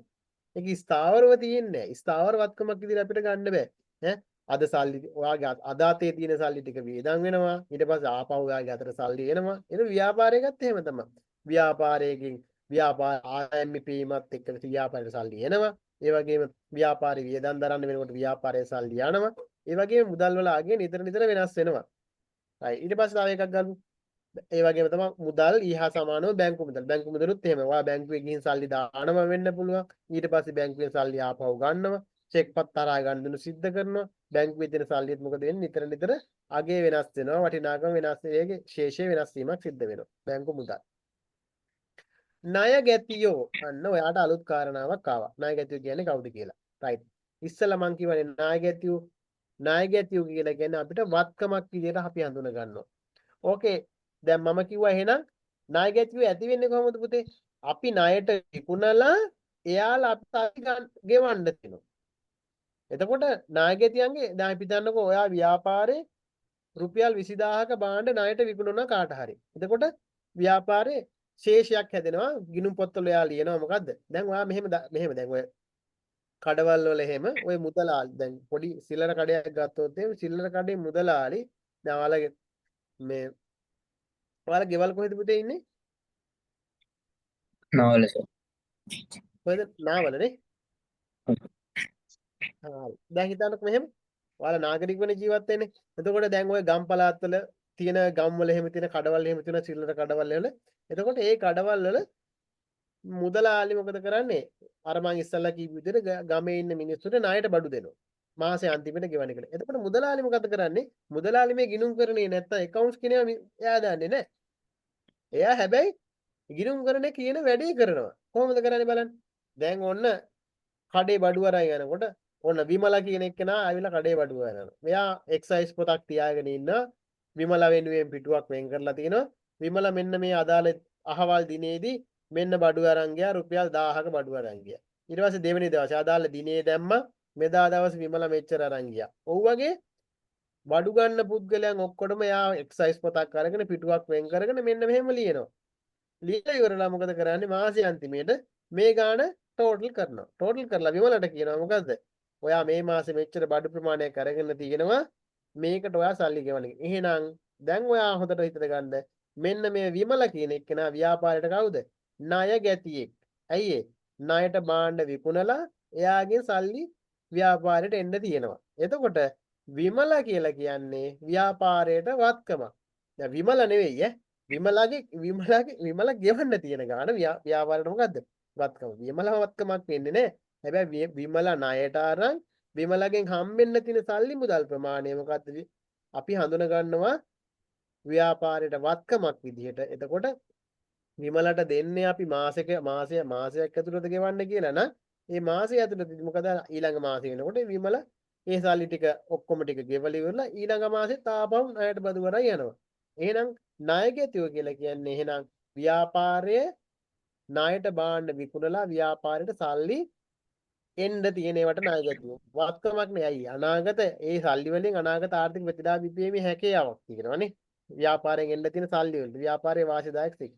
ඕකේ තවත් වචනයක් තියෙනවා. දැන් ඊළඟට අපි වගකීම් ගැන ඉගෙන ගන්න. ඕකේ විරුද්ධ වචනේ තමයි පුතේ වත්කමක් ණයගැතිය වෙනකොට ණය හිමියෝ කියලා එනවා වගකීමක්. වගකීමක් වෙන්නේ මොකද? ඕකේ අනිත් පැත්ත. ව්‍යාපාරය වෙනත් ව්‍යාපාරයකින් භාණ්ඩ ණයට ගන්නවා. එතකොට එහෙමත් කරනවා. දැන් ව්‍යාපාර නැත්තම් ක්‍රෙඩිට් බේසිස් එකට මොකද කරන්නේ? දැන් ව්‍යාපාරේ මොකක් හරි භාණ්ඩ හදන ව්‍යාපාරයක් නම් ඒ අඳන අමුද්‍රව්‍ය ටික ණයට ගන්න. ණයට හදලා ඉවරලා ඒව භාණ්ඩ විකුණලා ඒ විකුණලා එන සල්ලි වලින් තමයි මාසෙ අන්තිමේට ඒ ණය ටික ගෙවන්නේ. එතකොට දැන් ඉස්සල්ලා කතාවේදී විමල ව්‍යාපාරයට සල්ලි ගේන්න වෙනකොට විමල ණයගැතියෙක් වුණා. අපි වෙන ව්‍යාපාරයකින් භාණ්ඩ ණයට අරන් අපි යාට සල්ලි ගෙවන්න තියෙනකොට අපි හිතමුකෝ අපි මොකක් හරි ව්‍යාපාර කමල් කියලා කමල්ගේ කඩෙන් අපි ණය ගන්න. කමල් කියලා කියන්නේ කවුද මට? ණය හිමියෝ. විමලා කියන්නේ මට ණය ගැතියෙක්. එයා මට සල්ලි දෙන්න තියෙනවා. කමල්ගෙන් ව්‍යාපාරේ භාණ්ඩ ණයට අරන් තියෙනවා. එතකොට කමල් කියන්නේ කවුද? ණය හිමියෙක් කියලා හඳුන්වනවා. දැන් ණය හිමියෝ අපි ඉස්සරහට ඊළඟ කොටසේදී කතා කරමු ණය වගකීම් ගැන කතා කරනකොට දැන් මෙතන එන්න නිසා මම මෙතනදිත් මතක් කරේ ණය ගැතියෝ ණය හිමියෝ ගොඩාක් අර ඔයාලා ගිණුම් කරන ඉගෙන ගන්න මුල් කාලෙදී මෙන්න මේක ඔයාලට පැටලෙනවා. ණයගැතියෝ කියන්නේ වත්කමක්ද ණය හිමියෝ කියන්නේ වගකීමක්ද කියලා. කතන්දරේ පැහැදිලි. සල්ලි අපිට එන්න තියෙනවා නම් එයා ණයගැතියා වත්කමක්. අපි සල්ලි ගෙවන්න තියෙනවා නම් එයා ණය හිමියා. එයා අපිට වගකීමක්. එතනනේ රයිට්. ජංගම වත්කම් තව බලමු මොනවද තියෙන්නේ කියලා. භාණ්ඩ තොගය. ව්‍යාපාරයේ තියෙන තොගය. ව්‍යාපාරයක් දැන් අපි සිල්ලර කඩයක් ගත්තොත් සිල්ලර කඩේට අදාළව තියෙන තොගය. ඒ සාමාන්‍ය හාල් මිටි කොච්චරක් තියෙනවද ඊට පස්සේ සීනි කොච්චරක් තියෙනවද සබන් කොච්චරක් තියෙනවද දැන් ඒ වගේ තොගේ ව්‍යාපාරයේ සාන්තකයේ තියෙන තොගේ වටිනාකම තමයි භාණ්ඩ තොගේ කියලා හඳුන්වන්නේ. ඒක ව්‍යාපාරයට ජංගම වත්කම. ඇයි ජංගම වත්කමක් වෙන්නේ පුතේ? ජංගම වත්කමක් කියන්නේ මේ භාණ්ඩ තොගේ වටිනාකම නිතර නිතර වෙනස් වෙනවා. දැන් භාණ්ඩ තොගේ කියලා එකට අවුරුදු ගණන් ව්‍යාපාරේ පරණ වෙවි තියෙන්නේ නැහනේ.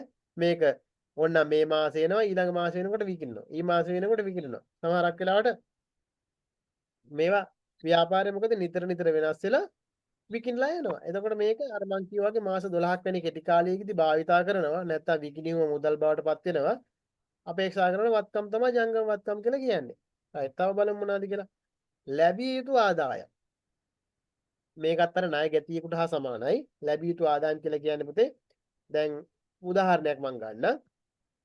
ඔයාගේ ව්‍යාපාරයට අයිතිව තියෙනවා මොකක් හරි ගොඩනැගිල්ලක් කියලා හිතන්නකෝ. ගොඩනැගිල්ලක් ඔයා මොකද කරන්නේ? මේ ගොඩනැගිල්ල කුලියට දීලා තියෙනවා.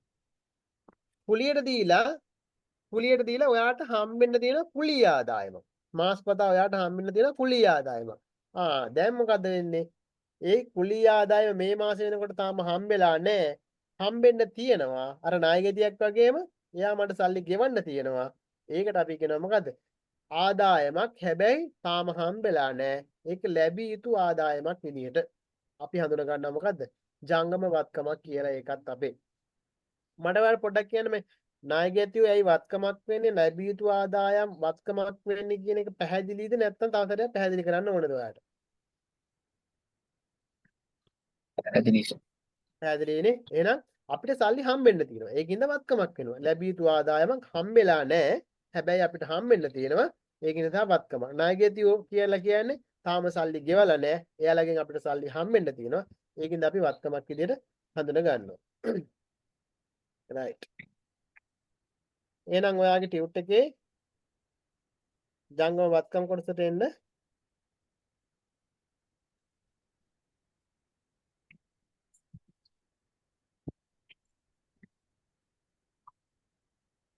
ජංගම වත්කම් මාස 12ක් වැනි කෙටි කාලයේදී භාවිතා කිරීම විකිණීම මුදල් බවත් කිරීම සිදුවේ මෙතන හදාගෙන සිදුවේයි විදුවේයි කියලා තියෙන්නේ මේ මෙතන සිදුවේ අපේක්ෂිත වත්කම් ජංගම වත්කම් ලෙස හඳුන්වනවා. උදාහරණ විදිහට අපි අර ස්ලයිඩ් එකේ තිබ්බ ටික මෙන්න මේ ටික දාගන්නවා.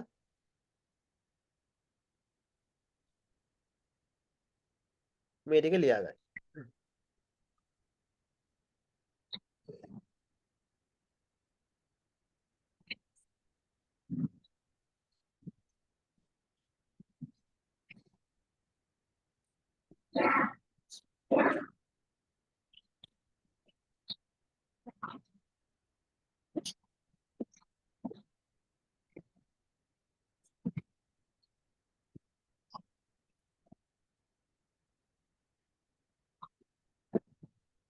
හරි සර්.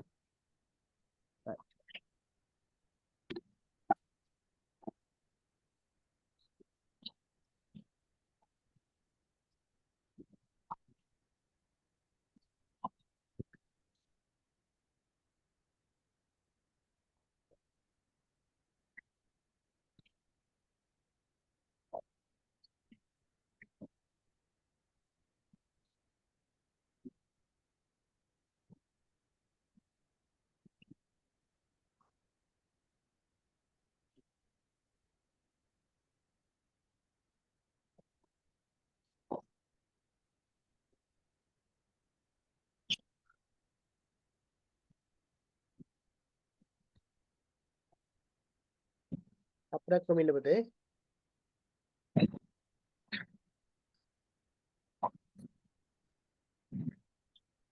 right.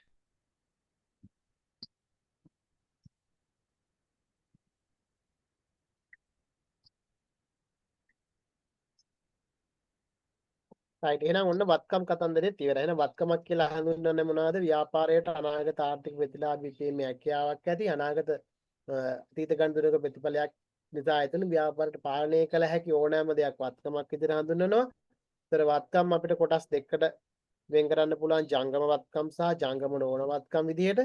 ජංගම වත්කම් කියලා කිව්වේ ව්‍යාපාරයක මාස 12ක් වැනි කෙටි කාලයේදී භාවිතා කිරීම විකිණීම මුදල් බවට පත් කිරීමේ අපේක්ෂිත වත්කම්. එතකොට ජංගම නොවන වත්කම් කියලා කිව්වේ ව්‍යාපාරය මාස 12කට වඩා වැඩි කාලයක් භාවිතා කිරීමට අපේක්ෂිත වත්කම් නැත්තම් කෙටි කාලෙදී වෙනස් නොවන වත්කම් අපි ජංගම නොවන වත්කම් කියලා හඳුන්වනවා. right.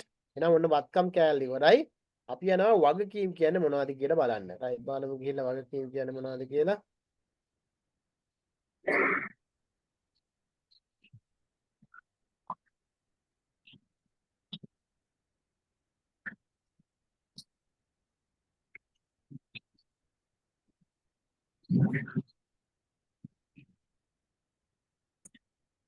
right. වගකීම්. දැන් liabilities කියලා කියනවා. දැන් වගකීම් කියන කාරණාව ওই වචනේ ඔයා අහලා ඇති. දැන් සාමාන්‍යයෙන් ව්‍යාපාරික වගකීමක් නෙවෙයි. දැන් අපි සාමාන්‍යයෙන් අපේ ජීවිතවල ගත්තොත් වගකීම් කියන ඒවා අපි හැමෝටම වගකීම් තියෙනවා. දැන් දෙමාපියන් වශයෙන් දරුවන් වෙනුවෙන් වගකීම් ඉෂ්ට කරන්න ඕනේ. ඒකට තමයි ඔයාලා දෙමාපියෝ දැන් ඔයාගේ අම්මලා තාත්තලා ඔයාට සල්ලි වේදම් කරලා මේ ක්ලාස් කරවන්නේ උගන්වන්නේ එයාලගේ වගකීම් ඉෂ්ට කරන්න. හරිද? එතකොට ඔයාගේ තියෙන වගකීමක්. ඔයාගේ වගකීම මොකද්ද? අම්මලා තාත්තලා අම්මා තාත්තලා වල දුක් මාන්සිලා හම්බ කළා උපේන සල්ලි වලින් ඔයාලට උගන්වනවා. ඔයාගේ වගකීම තමයි මොකද? ඒ වගේ හරි ප්‍රයෝජන නම් ඔයා ඉගෙන ගන්න ඕනේ. වගකීම. ඒ කියන්නේ මම මේ කියන්න උත්සාහ කරේ පුතේ වගකීමක් කියලා කියන්නේ මේකේ තියෙන බැඳියාව. බැඳීමක් තියෙනවා. බැඳීමක් කියන්නේ මොකද්ද? වගකීමක් කියන්නේ තවත් කෙනෙක් වෙනුවෙන් ඉටු කරන්න ඕන දෙයක් නේද වගකීමක් කියලා කියන්නේ. ඈ අපි හැමෝම ගාව තියෙනවා වගකීම. අම්මලාට තියෙනවා දරුවෝ වෙනුවෙන් වගකීමක් තියෙනවා. දරුවන් තියෙනවා දෙමව්පියන් වෙනුවෙන් වගකීමක්. සැමියාට තියෙනවා භාර්යාව වෙනුවෙන් වගකීමක් තියෙනවා. ගුරුවරුන්ට තියෙනවා ළමයා වෙනුවෙන්. දැන් මට තියෙනවා වගකීමක් ඔයා වෙනුවෙන්. ඇයි ඔයා මට මුදල් කියලා මගෙන් ඉගෙන ගන්නවා. එතකොට ඔයාට හොඳම දේ දෙන්න හොඳටම උගන්වන්න ඔයාව විභාග පාස් කළා ඔයාලට ඒකක් දෙන එක තමයි මොකද? මගේ වගකීම. එතකොට වගකීමක් ඇතුලේ හැම වෙලෙම තියෙන මොකද? බැඳියාවක්. රිලේෂන්ෂිප් එකක් තියෙනවා. යමක් තවත් කෙනෙක් කෙනෙකුන් ඉෂ්ට කරන්න ඕනි කියලා. එතකොට ව්‍යාපාරයේ වගකීමක් කියලා කියන්නේ හැබැයි වෙනස් කාරණයක්. ව්‍යාපාරයේ වගකීමක් කියලා තියෙන පුතේ බැඳියාවක් ආපහු ගෙවන්න තියෙන බැඳියාව. දැන් අපි ව්‍යාපාරයක් පැත්තෙන් කතා කරන්නේ මේ මුදල් ගනුදෙනු සම්බන්ධනේ මුල්ලේ මේ පැත්ත වශයෙන්නේ. එතකොට ව්‍යාපාරයේ වගකීමක් කියලා හඳුන්වන්නේ ඔයා කාගෙන් හරි ණයක් අරන් තිනවා. බැංකුවකින් ණයක් අරන් තිනවා. ඒ ණය ගෙවන්න තියෙන බැඳියාව අපි හඳුන්වනවා වගකීමක් කියලා. රයිට්. බලන්න අර වත්කම් වගේ මේකෙත් තියෙනවා ලක්ෂණ. මේකත් ඇති වෙලා තියෙන ව්‍යාපාරයේ අතීත ගනුදෙනුක ප්‍රතිඵලයක් ලෙස තමයි ඇති වෙන්නේ. වත්කමකුත් ඇති වෙන්නේ ව්‍යාපාරයේ අතීත ගනුදෙනුක ප්‍රතිඵලයක් විදිහට. වගකීමුත් ඇති වෙන්නේ අතීත ගනුදෙනුක ප්‍රතිඵලයක් ලෙස තමයි ඇති වෙන්නේ. ඇයි අතීත ගනුදෙනු ප්‍රතිඵලයක් වෙන්නේ? ඔයාට මේ වගකීම ණය ආපහු ගෙවන්න වෙන්නේ මොකද්ද? ඊට පස්සේ කාලෙක දවසක මොකද්ද? ඔයා එක්ක කාගෙන් හරි බඩු ණයට අරන් වෙන්න පුළුවන්. නැත්තම් බැංකුවකින් ණයට අරන් වෙන්න පුළුවන්. ඔයා කාර් එක අරන් තියෙන ලීස් එකක් ගෙවාගෙන යන්න වෙන්න පුළුවන්. එහෙනම් අතීත ගනුදෙනුක ප්‍රතිඵලයක්. මේ වගකීමක් කියන එක ඔටෝ ඇති වෙන්නේ නැහැ. දැන් ඔයාට ඇවිල්ලා කියනවා මේ දැන් ඔයාගේ යාළුවෙක් ඇවිල්ලා කියනවා ඔයාට මොකද්ද? මේ ඔයා මට එකපාරට අපි කියනවා ඔයා මට රුපියල් 5000ක් ගෙවන්න තියෙනවා කියලා. එහෙම ඔයා දන්නේත් නැහැ. ඔයා ගෙවනවද කවදාවත්? ඔයා ගෙවන්න යන්නේ නැහැ. ඇයි ඒ? ඔයා එයත් එක්ක අතීතයේ ගනුදෙනුවක් කරලා නැහැ. මේ වගකීම් කියන ඒවත් ඔටෝ ඇති වෙන්නේ නැහැ. ඉබේ ඇති වෙන්නේ නැහැ. ඔයා මේ එකපාරට ඔයාට ඇවිල්ලා කිව්වොත් එහෙම කවුරු හරි ඔයා කෙනෙක් ඇවිල්ලා කියනවා ඔයා රුපියල් 50000ක් මට ගෙවන්න තියෙනවා. ඔයා මට ගෙවන්න ඕන. රුපියල් 5000ක් ගෙවන්න තියෙනවා. ඔයා බලනවා මොකද්ද? ඔයාට අමතක වෙලා හරි මොකක් හරි මෙයාත් එක්ක අතීතේ ගනුදෙනුවක් සිද්ධ කළාද කියලා. ඔයා කල්පනා කරලා බලනකොට මෙයාත් එක්ක අතීත ගනුදෙනුවක් සිද්ධ වෙලා නැහැ. එහෙනම් මොකටද මං ආපහු ගෙවන්නේ නේ? ඔයාට එතනින් ඒ හරහා එතනින් එහාට ඔයාට වගකීමක් නෑ කොච්චර කිව්වත්. මොකද එයත් සමග ඔයාගේ අතීත ගනුදෙනුවක් සිද්ධ වෙලා නැහැ. එහෙනම් ව්‍යාපාරයකත් වගකීමක් ඇති වෙන්න නම් ඒ ව්‍යාපාරයේ අතීතයේ මොකක් හරි ගනුදෙනුවක් සිද්ධ කරලා තියෙන්න ඕනේ කියන කතන්දරය තමයි ඔය කියන්නේ. ව්යාපාරයේ අතීත ගනුදෙනුවක් ප්‍රතිඵලයක් ලෙස ඇති වුණා. ඊට පස්සේ තියෙනවා ආපසු ගෙවීම සම්බන්ධයෙන් වර්තමානයේ බැඳියාවක් තියෙනවා. අර මම බැඳියාව කියන එක තමයි ඉස්සෙල්ලාට පහදලා කරේ දෙමව්පියන්ට දරුවන් වෙනුවෙන් තියෙනවා බැඳියාවක් ඉෂ්ට කරන්න. දරුවන්ට තියෙනවා දෙමාපියන්ගේ වෙනුවෙන් වගකීමක් තියෙනවා නැත්නම් බැඳියාවක් තියෙනවා ඉෂ්ට කරන්න. ගුරුවරුන්ට ශිෂ්‍යයන් වෙනුවෙන් වගකීමක් තියෙන. ඒ වගේම තමයි ව්‍යාපාරයකත් ආපහු ගෙවීම සම්බන්ධයෙන් වර්තමානයේ මොකද්ද තියෙන්නේ බැඳියාවක් තියෙනවා. ඊට පස්සේ ඊළඟ කතාව වටිනාකම මුල්ලේ මේ වශයෙන් මැනියක වෙන්න ඕනේ. දැන් අපි අර මං කියපු කතන්දර තියෙනවානේ අම්මා දුවාගේ දෙමව්පියෝ දරුවන් වෙනුවෙන් තියෙන වගකීම හරියි. දරුවන්ට දෙමව්පියන්ගෙන් තියෙන වගකීම හරියි. ශිෂ්‍යයන්ට ගුරුවරුන්ට ශිෂ්‍යයන් වෙනුවෙන් තියෙන වගකීම හරියි. ඒකම මුල්ලේ මේ වශයෙන් මනින්න පුළුවන්ද? පුළුවන්ද මනින්න? බෑනේ. බෑ. අන්න ඒ වගේ දේවල් අපි මොකද්ද? එහෙනම් ව්‍යාපාරයේ ගනුදෙනුවක් සිද්ධියක් විදිහට අපිට වාර්තා කරගන්න පුළුවන්ද මේවා? බෑ. හැබැයි මුල්ලේ මේ වශයෙන් මනින්න පුළුවන් වගකීමක් වෙන්නේ මොකද්ද? ඔයා තවත් කෙනෙකුෙන් මුදල් අරන් ගෙවන්න තියෙනවා නම් මොකද්ද? ඒක ඔන්න වටිනාකම මුල්ලේ වශයෙන් මනිය හැකි වෙන. එහෙනම් මේක මොකද්ද? ව්‍යාපාරයට අදාළයි. අර ආදරය දයාව කරුණාව වගේ දේවල් අපිට මොකද්ද? අපිට මුදලින් මනින්න බෑ. මුල්ලේ මේ වශයෙන් මනින්න බෑ. ඒක නිසා අපි ඒවා අතහැරලා දානවා ව්‍යාපාරයක් බර සලකවලට ඒ ආදරය දයාව කරුණාව ඒ වගකීම් අපි මොකද්ද මෙතනදී ව්‍යාපාරයකදී වගකීම් විදිහට හඳුනගන්නේ නැහැ. අපි වගකීම් විදිහට හඳුනගන්නේ ඒ වගකීමේ වටිනාකම මුල්ලේ මේ වශයෙන් මනින්න පුළුවන් නම් විතරයි. පැහැදිලි නේද? රයිට් වටිනාකම මුල්‍යම වශයෙන් මැනිය හැකි වීම. ඊට පස්සේ බේරුම් කිරීමේදී සම්පත් පිටතට ගලා යනවා. ඒක දැන් ඔයාලට තේරෙනවනේ. ඔයා ණය ටික ආපහු ගෙවනකොට මොකද වෙන්නේ? ඔයාගේ ව්‍යාපාරයේ තියෙන සම්පත් පිටතට ගලා යාමක් සිද්ධ වෙනවා. පිටතට ගලා යාමක් සිද්ධ වෙනවා. එතකොට ඔයාගේ සම්පත් ටික ඔයා ගාවින් එයාට මාරු වෙනවා. ඇයි ඒ?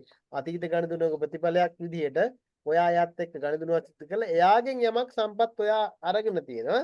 දැන් වර්තමානයේදී ඔයාට ආපහු ගෙවන්න වෙනවා. ඒ ගෙවන්න යනකොට බේරුම් කිරීමේදී ව්‍යාපාරයේ තියෙන සම්පත් පිටතට ගලා යාමක් සිද්ධ වෙනවා. ඔන්න වගකීම් වල ලක්ෂණ අතර ව්‍යාපාරයේ අතීත ගනුදෙනුවක ප්‍රතිඵලයක්, ආපසු ගේම සම්බන්ධයෙන් වර්තමාන බැඳියාවක්, වටිනාකම මුල්‍ය වශයෙන් මැනිය කිරීම සහ බේරුම් කිරීමේදී සම්පත් පිටතට ගලා යාමක් සිද්ධ වෙනවා. දැන් වගකීම් ලෙස හඳුන්වනු ලැබේ. රයිට් බදා රයිට්. ප්‍රධාන වශයෙන් කොටස් දෙකකට වෙන් කරන්න. බඩ වත්කම් වගේම තමයි වත්කම් අපි ජංගම වත්කම් ජංගම නොවන වත්කම් විදිහට වර්ග කළා. කොටස් දෙකකට වෙන් කරලා හඳුනා ගන්නවා. ඒක බලමු මොනවාද කියලා. ජංගම වගකීම් ජංගම නොවන වගකීම් කියලා. අර වගේ මාස 12 කතාව තමයි පුතේ මෙතනත් යන්නේ. බලමු කොහොමද යන්නේ කියලා. කොහොමද අපි ජංගම වගකීම් ජංගම නොවන වගකීම් හඳුනගන්නේ කියලා. රයිට්. පළවෙනිට බලමු ජංගම වගකීම් කියලා කියන්නේ. මෙතනදී ජංගම වගකීම් කියලා කියන්නේ අපි ලබාගෙන ඇති ණය ගෙවීම සම්බන්ධයෙන් තියෙන බැඳියාව මාස 12ක් නම් ඒ කියන්නේ මාස 12ක් ඇතුළත ආපහු ගෙවන්න ඕනේ නම් දැන් අර මං ඉස්සෙල්ලා කිව්වේ ණය ගැතියු ණය හිමියෝ කතන්දරේ ණය ගැතියු අපි හඳුනගත්තා ජංගම වත්කමක් විදියට වත්කමක් එයාගෙන් සල්ලි හම්බෙන්න තියෙනවා ඊට පස්සේ ණය හිමියෝ ඒකේ අනිත් පැත්ත මං කතා කරා මෙතනදී මං කතා කරනවා කියලා ණය හිමියෝ කියලා කියන්නේ වගකීමක්. ණය හිමියෝ කියලා කියන්නේ අපි කාගෙන් හරි බාණ්ඩ ණයට අරගෙන එයාට සල්ලි ගෙවන්න තියෙනවා. හැබැයි එයාට සල්ලි ගෙවන්න තියෙන එක පුතේ අවුරුදු ගණන් එයා දෙන්නේ නැහැ. එයා දෙන කාල පරිච්ඡේදය එක්ක මාසයක් වෙන්න පුළුවන්. මාස දෙකක් වෙන්න පුළුවන්. පොඩි කාලයක් ඇතුළත මොකද කරන්න ඕනේ? එයාට ණයට ගෙවන්න ඕනේ. නැත්තම් අපි සල්ලි ගෙවු නැත්තම් එයාගේ ව්‍යාපාරේ බංකොලොත් වෙනවා. එහෙනම් අපි මොකද කරන්න ඕනේ? අන්න ඒ වගේ අපි ගබාගත්ත ණය ගෙවිය යුතු කාලේ මාස 12කට වඩා අඩුයි නම් නැත්නම් වර්ෂයකට වඩා අඩුයි නම් අපි ඒ වගකීම හඳුන්වනවා ජංගම වගකීම් කියලා. රයිට් බලන්න. මාස 12ක් වැනි කෙටි කාලයකදී ආපසු ගෙවිය යුතු වගකීම් ජංගම වගකීම් ලෙස හැඳින්වේ. ජංගම වගකීම් වේ. ආපසු ගෙවිය යුතු කාලේ මාස 12ක් වැනි කාලයක් නම් මාස 12කට වඩා අඩුයි නම් ජංගම වගකීමක් කියලා හඳුන්වනවා. උදාහරණ බලන්න. ණය හිමියෝ. එහෙනම් ඔයා මතක තියාගන්න දැම්ම ඔයා පොතේ හරි කමන්න නෝට් එකක් දාගන්න ණය හිමියෝ කියන්නේ කවුද? ණය ගැතියෝ කියන්නේ කවුද කියලා. නැත්නම් ඔයා කොහෙන් හරි තැනක ලියාගන්න පුතේ ණය හිමියෝ කියලා කියන්නේ ව්‍යාපාරයට ණය ගැතියෝ කියන එක ඔයා මොකක් කර නෝට් එකක් දාලා ලියාගන්න ණය ගැතියෝ කියන්නේ කවුද? ව්‍යාපාරයට මුදල් ලැබිය යුතු පාර්ශවයක්. ණය ගැතියෝ. ඊට පස්සේ ණය හිමියෝ කියලා කියන්නේ මොකද්ද? ව්‍යාපාරයේ මුදල් ගෙවිය යුතු පාර්ශවයක්. ණය හිමියෝ. කොහෙන් හරි ටියුට්ටක් ඔය ටියුට් එකේ කොහෙන් හරි උඩකින් හරි පැන්සලෙන් හරි නෝට් එකක් දාගන්න. ඔයකම ඔය දැන් අලුත් ඉඳලා ඔයාට ඕක තාම පුරු නැති වුණාද? ටික කාලයක් මේක නිතර නිතර අපි දැන් ඉස්සරහට පාවිච්චි කරනවා මේ වචන. ඒකට මේවා ඔටෝමැටිකලි ඔයාලට මේවා පුළුවන් වෙනවා. ටක් ගාලා ණය ගැතියෝ කියන්නේ වත්කමක් කියලා ණය හිමියෝ කියන්නේ වගකීමක් කියලා ඔයා දැනගන්නවා. දැනට ඔයා ලියා ගන්න පැන්සලකින් කොහේ හරි. රයිට්. තා බලමු මොනවාද ජංගම වගකීම් විදිහට ගන්න පුළුවන් කියලා. ගෙවිය යුතු වියදම් ගෙවිය යුතු වියදම් තියෙනවා. ගෙවිය යුතු වියදම් කියලා කියන්නේ වියදමක් වෙලා තියෙනවා තාම අපි ගෙවලා නැහැ ගෙවන්න තියෙනවා. සාමාන්‍යයෙන් අපි හිතමුකෝ මෙහෙම විදුලි බිල කියන එක අපි ගන්නමුකෝ. විදුලි බිල කියන එක ගිය මාසේ විදුලි බිල දැන් අපි හිතමුකෝ දැන් ඉන්නේ අපි මාර්තු මාසෙනේ. සාමාන්‍යයෙන් පෙබරවාරි මාසයේ විදුලි බිල අපි පෙබරවාරි මාසෙ වෙනද ගෙවන්නේ නැහැ. ඇයි ගෙවන්නේ නැති හේතුව? ලයිට් බිල් කාර්යයා ඕක මීටර් රීඩින් එක අරන් එන්නේ මොන මාසෙද? දැන් ඕක පෙබරවාරි මාසේ ඉවර වෙලා දවස් කීපයකට පස්සේ තමයි එයා මොකද ලයිට් බිල අපිට අරන් එන්නේ නේ. එතකොට පෙබරවාරි මාසයක මාර්තු මාසයේ වෙනකොට ගෙවිය යුතු වියදමක් වෙලා තියෙනවා. අපි තාම ගෙවලා නැත්තම් මොකක්ද වෙලා තියෙන්නේ? ගෙවිය යුතු වියදම්. සමහර ගොඩාක් වියදම් තියෙන්න පුළුවන්. වියදම අපි සිද්ධ කරලා තියෙනවා තාම ගෙවලා නැතුව. අර ණය හිමියන්ට සමානයි. ණය හිමියෝ කියලා කියන්නේ අපි ණයට බාණ්ඩ අරන් එයාට සල්ලි ගෙවන්න තියෙනවා වගේම වියදමක් කියලා කියන්නේ විවිධ වර්ගයේ වියදම් තියෙනවා ඒ මාසය ඉවර වෙනකොටත් අපි ගෙවලා නැත්තම් ගෙවි යුතුව තියෙනවා නම් අපි ඒක ජංගම වගකීමක් විදිහට තමයි හඳුනගන්නේ. right. තව බලමු. මෙන්න මේක ඔයාලට අලුත් වචනයක්. සමහර බැංකු අය නැත්නම් බැංක් ඕවර්ඩ්‍රාෆ්ට් කියලා කියනවා ඉංග්‍රීසි වලින් කියනවා. අහලා මේ වචනේ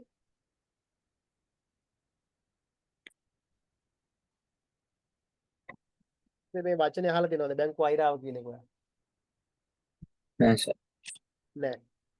right. බැංකු අයිරාව කියලා කියන්නේ ඒකත් අපි ඉස්සරහට අපි දීර්ඝ වශයෙන් මේක සාකච්ඡා කරනවා. ඔයාගේ වෙනම පාඩමක් තියෙනවා බැංකු පාඩමේදී. බැංකු අයිරාවක් කියන්නේ මොකක්ද කියලා. දැනට ඔයා මෙන්න මෙහෙම අයිඩියා එකක් ඔලුවට දාගන්න. දැන් අපි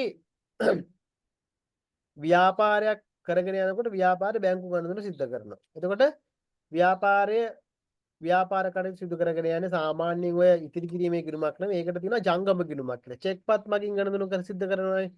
චෙක්පත් මගින් ගණන් සිද්ධ කරන්නේ තමයි ජංගම ගිණුම පවත්වාගෙන යන්නේ. දැන් එතකොට බැංකු අයිරාවක් කියලා කියන්නේ දැන් උදාහරණයක් විදිහට මෙහෙම හිතන්නකෝ. දැන් ඔයාගේ මේ බැංකුවේ ජංගම ගිණුමේ තියෙන රුපියල් 50000යි. හරිද? බැංකු ජංගම ගිණුමේ තියෙන රුපියල් 50000යි. හැබැයි ඔයා ණය හිමියෙකුට රුපියල් 70000ක් ගෙවන්න තියෙනවා. රුපියල් 70000ක් ගෙවන්න තියෙනවා. ඒ 70000ක් ගෙවන්න දෙනකොට ඔයා ණය හිමියාට ගෙවන්න 70000ක චෙක් පතක් ලියලා ණය හිමියාට දෙනවා. ඔය ණය හිමියා නැත්තම් X කියන පුද්ගලයා කියලා හිතන්නකෝ. ඒ X කියන පුද්ගලයා ඔය චෙක් එක අරන් බැංකුවට යනවා. බැංකුවට ගියාට පස්සේ බැංකුව බලනවා දැන් ඔයාගේ ගිණුමේ තියෙන රුපියල් 50000යි මෙයා චෙක් එකක් අරන් එනවා රුපියල් 70000ක. දැන් බැංකුව මොකද කරන්නේ? මෙයාව ආපහු යවනවද? එයාව ආපහු යවන්නේ නැහැ. ඔයා ජංගම ගිණුම ව්‍යාපාරය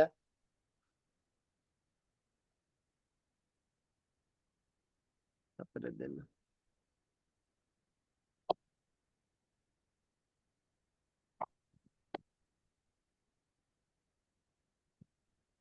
ඔයා දැන් එතකොට බැංකුව මොකද කරන්නේ? ඔයාගේ බැංකුවේ account එකේ සල්ලි නැහැ කියලා ඔයාව ආපහු යවන්නේ නැහැ. යවන්නේ ඔයා වෙනුවෙන් මොකද කරන්නේ? බැංකුව අර රුපියල් 20000ක අලාභයක් නෙමෙයි ඇත්තටම. ඔයා බැංකුවත් එක්ක ගනුදෙනු කරලා විශ්වාසයක් ගොඩනගාගෙන තියෙනවනේ. එතකොට බැංකුව මොකද කරන්නේ? අර ණය හිමියාට ඔයාගේ රුපියල් 50 බැංකුවේ දෙන සල්ලිත් අඩු කරගෙන තව 20000ක් බැංකුව දෙනවා. එතකොට දැන් ඔයා බැංකුවට 20000ක් ණය. ඇයි ඒ?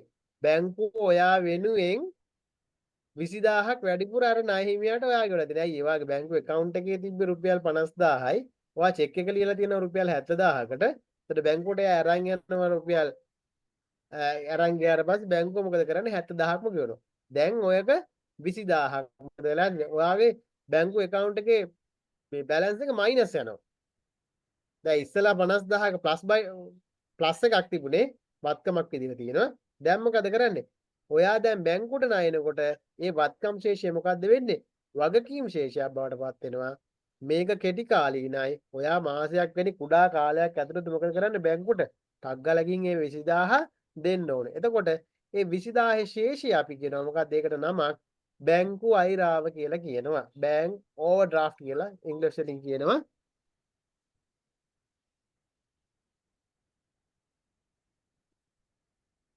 බැංක් ඕවර්ඩ්‍රාෆ්ට් කියලා අපි කියනවා.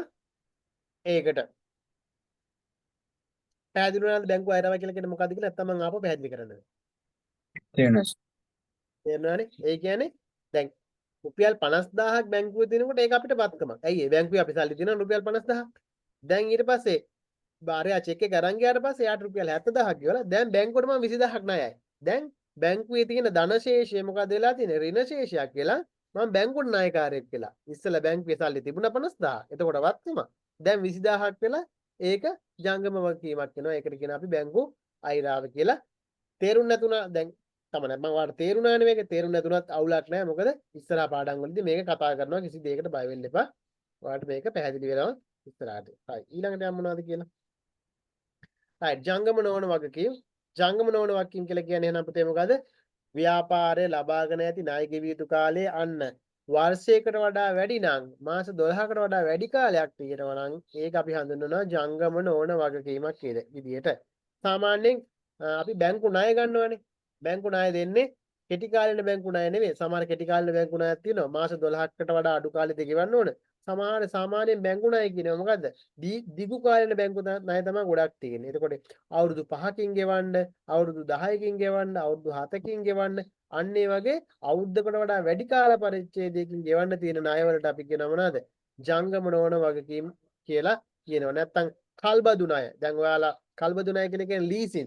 ඔයාලා ව්‍යාපාරයක් මොකක් හරි මෝටර රථයක් කල්බදු ක්‍රමයට ගන්නවා. අවුරුදු 5කින් ලීසින් විදිහට ගෙවීමේ පදනම මත. එතකොට ඒක අවුරුදු 5ක් ඇතුළත ගෙවන්න ඕනේ, ගෙවාගෙන යනවා. එතකොට තමයි අපිට මේ ගෙවනකම් කාලය ඇතුළත මොකක්ද ඒක හඳුනන්නේ? ජංගම නොවන වගකීමක් කියලා හඳුනනවා. බලන්න උදාහරණ ණය බේරුම් කළ යුතු කාලය වසරකට වඩා වැඩි නම් එම වගකීම් මෙතන නිවන වගකීම් නෙවෙයි නොවන වගකීම් නෑ, ස්පෙලිං පොඩ්ඩක් වැරදිලා.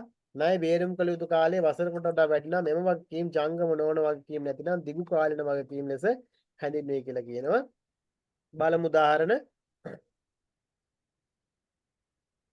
බැංකු ණය, කල්බදු ණය, ওই දෙක තමයි අපිට කතා කරන්නේ. බැංකු ණය සහ කල්බදු ණය තමයි සාමාන්‍යයෙන් ජංගම නොවන වගකීම් විදිහට අප හඳුනගන්නේ. ඔන්න ඔය වගකීම් දෙක. right. එතකොට අපි කතා කරා ගිණුම් කරන මූලිකාංගවල වත්කම් සහ වගකීම් ගැන කොටස් දෙක කතා කරා. එතකොට අපිට කතා කරන්න right. ඔයාගේ ටියුට් එකට යන්න, ටියුට් එකේ නෝට් එක සම්පූර්ණ කරගමු අපි.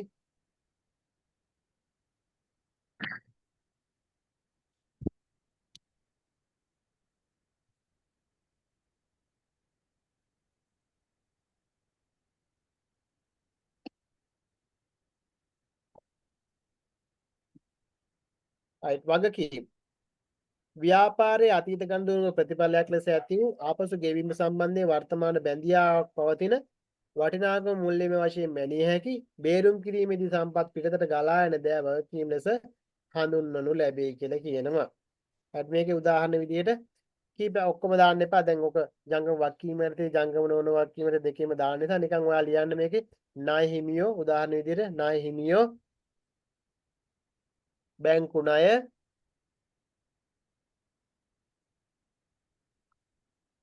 කල්බදු ණය එක ලියන්න. right. ඔන්න වගකීම් ප්‍රධාන වශයෙන් කොටස් දෙකකට වෙන් කළ හැකි ජංගම වගකීම් සහ ජංගම නොවන වගකීම් කියලා. ඊට සර් පස්සේ අන්තිම එක ජංගම sorry සර් අන්තිම එක සර් මොකක්ද සර්? මං කිව්වේ මොනවද? ණය හිමියෝ බැංකු ණය කල්බදු ණය නැත්නම් ලීසින් කියලා නෙවෙයි. ඉංග්‍රීසි වලින් කියන්නේ කල්බදු ණය තමයි සිංහලෙන් ඒකට කියන නම. කල්බදු ණය. හරි සිංහල තේරුම් නැත්නම් වරහන් ඇතුලේ දාගන්න ලීසින් කියලා. එතකොට ඔයාලට පාඩම් කරනකොට ඔයාලට අවබෝධයක් එයි මොකද්ද කියලා. right. වගකීම් ප්‍රධාන වශයෙන් කොටස් දෙකකට වෙන් කළ හැක. ජංගම වගකීම්, ජංගම නොවන වගකීම්. ජංගම වගකීම් මාස 12ක් වැනි කෙටි කාලයේදී ආපසු ගෙවිය යුතු වගකීම් ජංගම වගකීම් කියන උදාහරණ ටික දාගන්න මේක. ජංගම වගකීම ණය හිමියෝ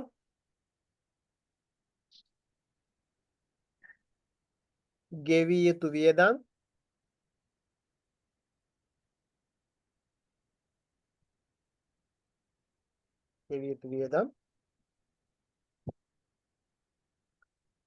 බැංකු අයිරාව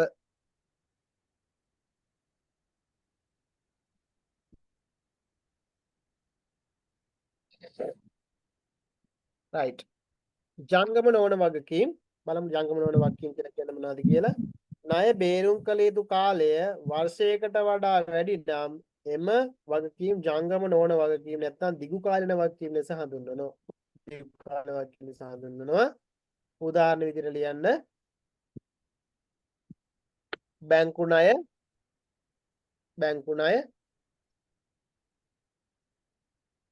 කල්බදු ණය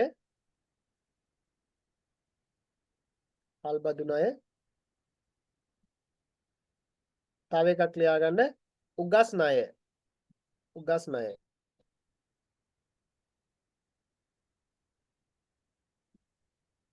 හරි හරි පුතේ. එහෙනම් අපි අදට මෙච්චර මේ දක්වා තමයි කතා කරන්නේ. එතකොට ඊළඟ සතිය අපි හිමිකම ආදායම් සහ වියදම් ගැන කතා කරලා මේ පාඩම ඊළඟ සතියේදී මට ඉවර කරන්න පුළුවන්. හරියට අපිට අග්ගාලා අපි බලාගෙන අපි මොනවද අද කතා කරේ කියලා.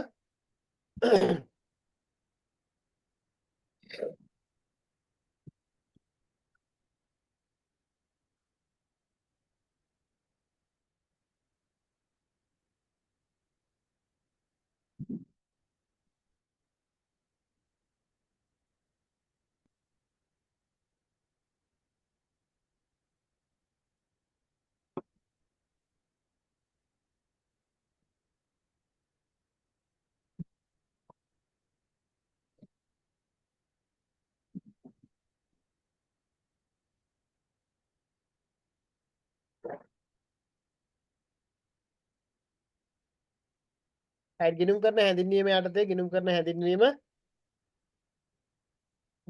කියලා කිව්වේ අපි ව්‍යාපාරයක් කෙරේ උනන්දුවක් දක්වන පාර්ශ්වයන් තීරණය කිරීම සඳහා ප්‍රයෝජනවත් තොරතුරු සැපීමේ ක්‍රියාවලිය ගිණුම් කරන්නේ කියලා හඳුනාගත්තා අපි. ඊට පස්සේ අපි කතා කරා ගිණුම් කරන්නේ අරමුණු කොටස් දෙකකට වෙන් කරලා කතා කරා. ප්‍රධාන අරමුණු තියෙනවා අනිකුත් අරමුණු තියෙනවා. ප්‍රධානම අරමුණ තමයි ගිණුම් කරන ප්‍රධානතම අරමුණ ව්‍යාපාරයක් කෙරේ ඇල්මැති පාර්ශ්වයන්ට තීරණය කිරීම සඳහා තොරතුරු සැපීම ව්‍යාපාරයේ ප්‍රධානතම අරමුණ.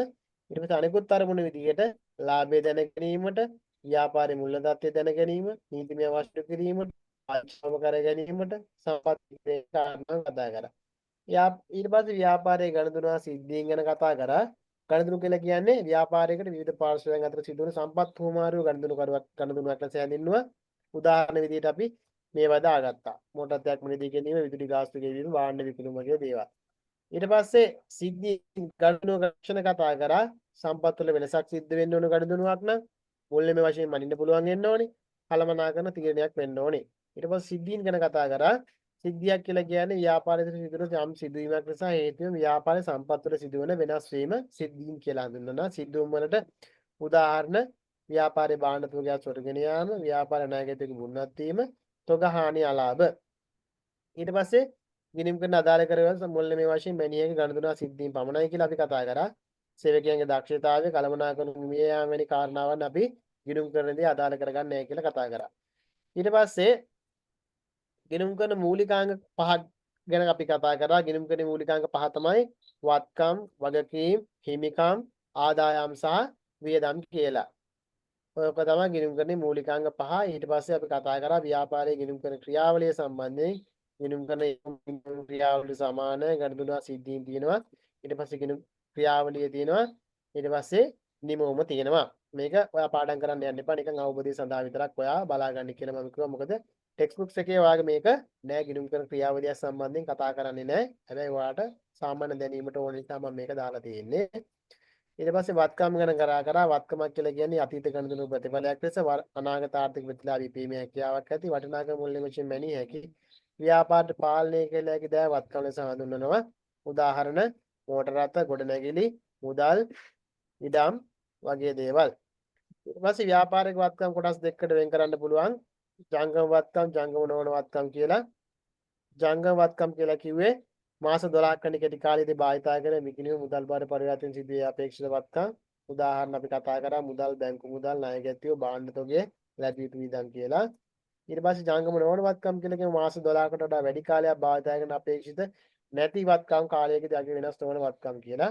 උදාහරණ ඉඩම්, ගොඩනැගිලි, මෝටර රථ, ලීබඩු, යන්ත්‍රෝපකරණ කියලා කතා කරා. ඊට පස්සේ වගකීම් ගැන කතා කරා. වගකීමක් කියලා කියන්නේ අතීත ගණතුණු ප්‍රතිඵලයක්. ආපසු ගේම සම්බන්ධයෙන් බැඳියාවක් තියෙනවා. මුල්‍යමය වශයෙන් මනින්න පුළුවන්. බේරුම් කරන සම්පත් විතර ගලා යනවා. වගකීම් ලෙස හඳුනාගත්තා. උදාහරණ විදිහට කොටස් දෙකකට බෙදන්න පුළුවන් වගකීම්, ජංගම වගකීම්, ජංගම නොවන වගකීම්. ජංගම වගකීම් කියලා කිව්වේ මාස 12ක් වැනි අඩු කාලයකදී ගෙවන්න ඕන වගකීම් ජංගම වගකීම්. උදාහරණ නාහිමියෝ, ගෙවිය යුතු වියදම්, බැංකු වෛරාව. ඊට පස්සේ ජංගම නොවන වගකීම් කියලා කියන්නේ මාස 12කට වඩා වැඩි කාලයකදී ගෙවිය යුතු වගකීම් අපි හඳුනාගත්ත ජංගම නොවන වගකීම් කියලා. උදාහරණ විදිහට කතා කරා බැංකු ණය, කල්බදු ණය වගේ දේවල්. රයිට්. ඔය දක්වා අපි කතා කරා. හරි පුතේ. එහෙනම් අපි ඊළඟ සතියේ ඉතුරු කොටස කතා කරනවා. මම ඊළඟ සතියේ එතන තියෙනවා මේ කතා කරලා ප්‍රශ්න ටිකක් තියෙනවා. ඊට පස්සේ ඒකට උත්තරත් අපි දීලා අපි ඊළඟ පාඩම පටන් ගමු. හරි පුතේ. එහෙනම් අදට මම පන්ති නතර කරනවා. රයිට්.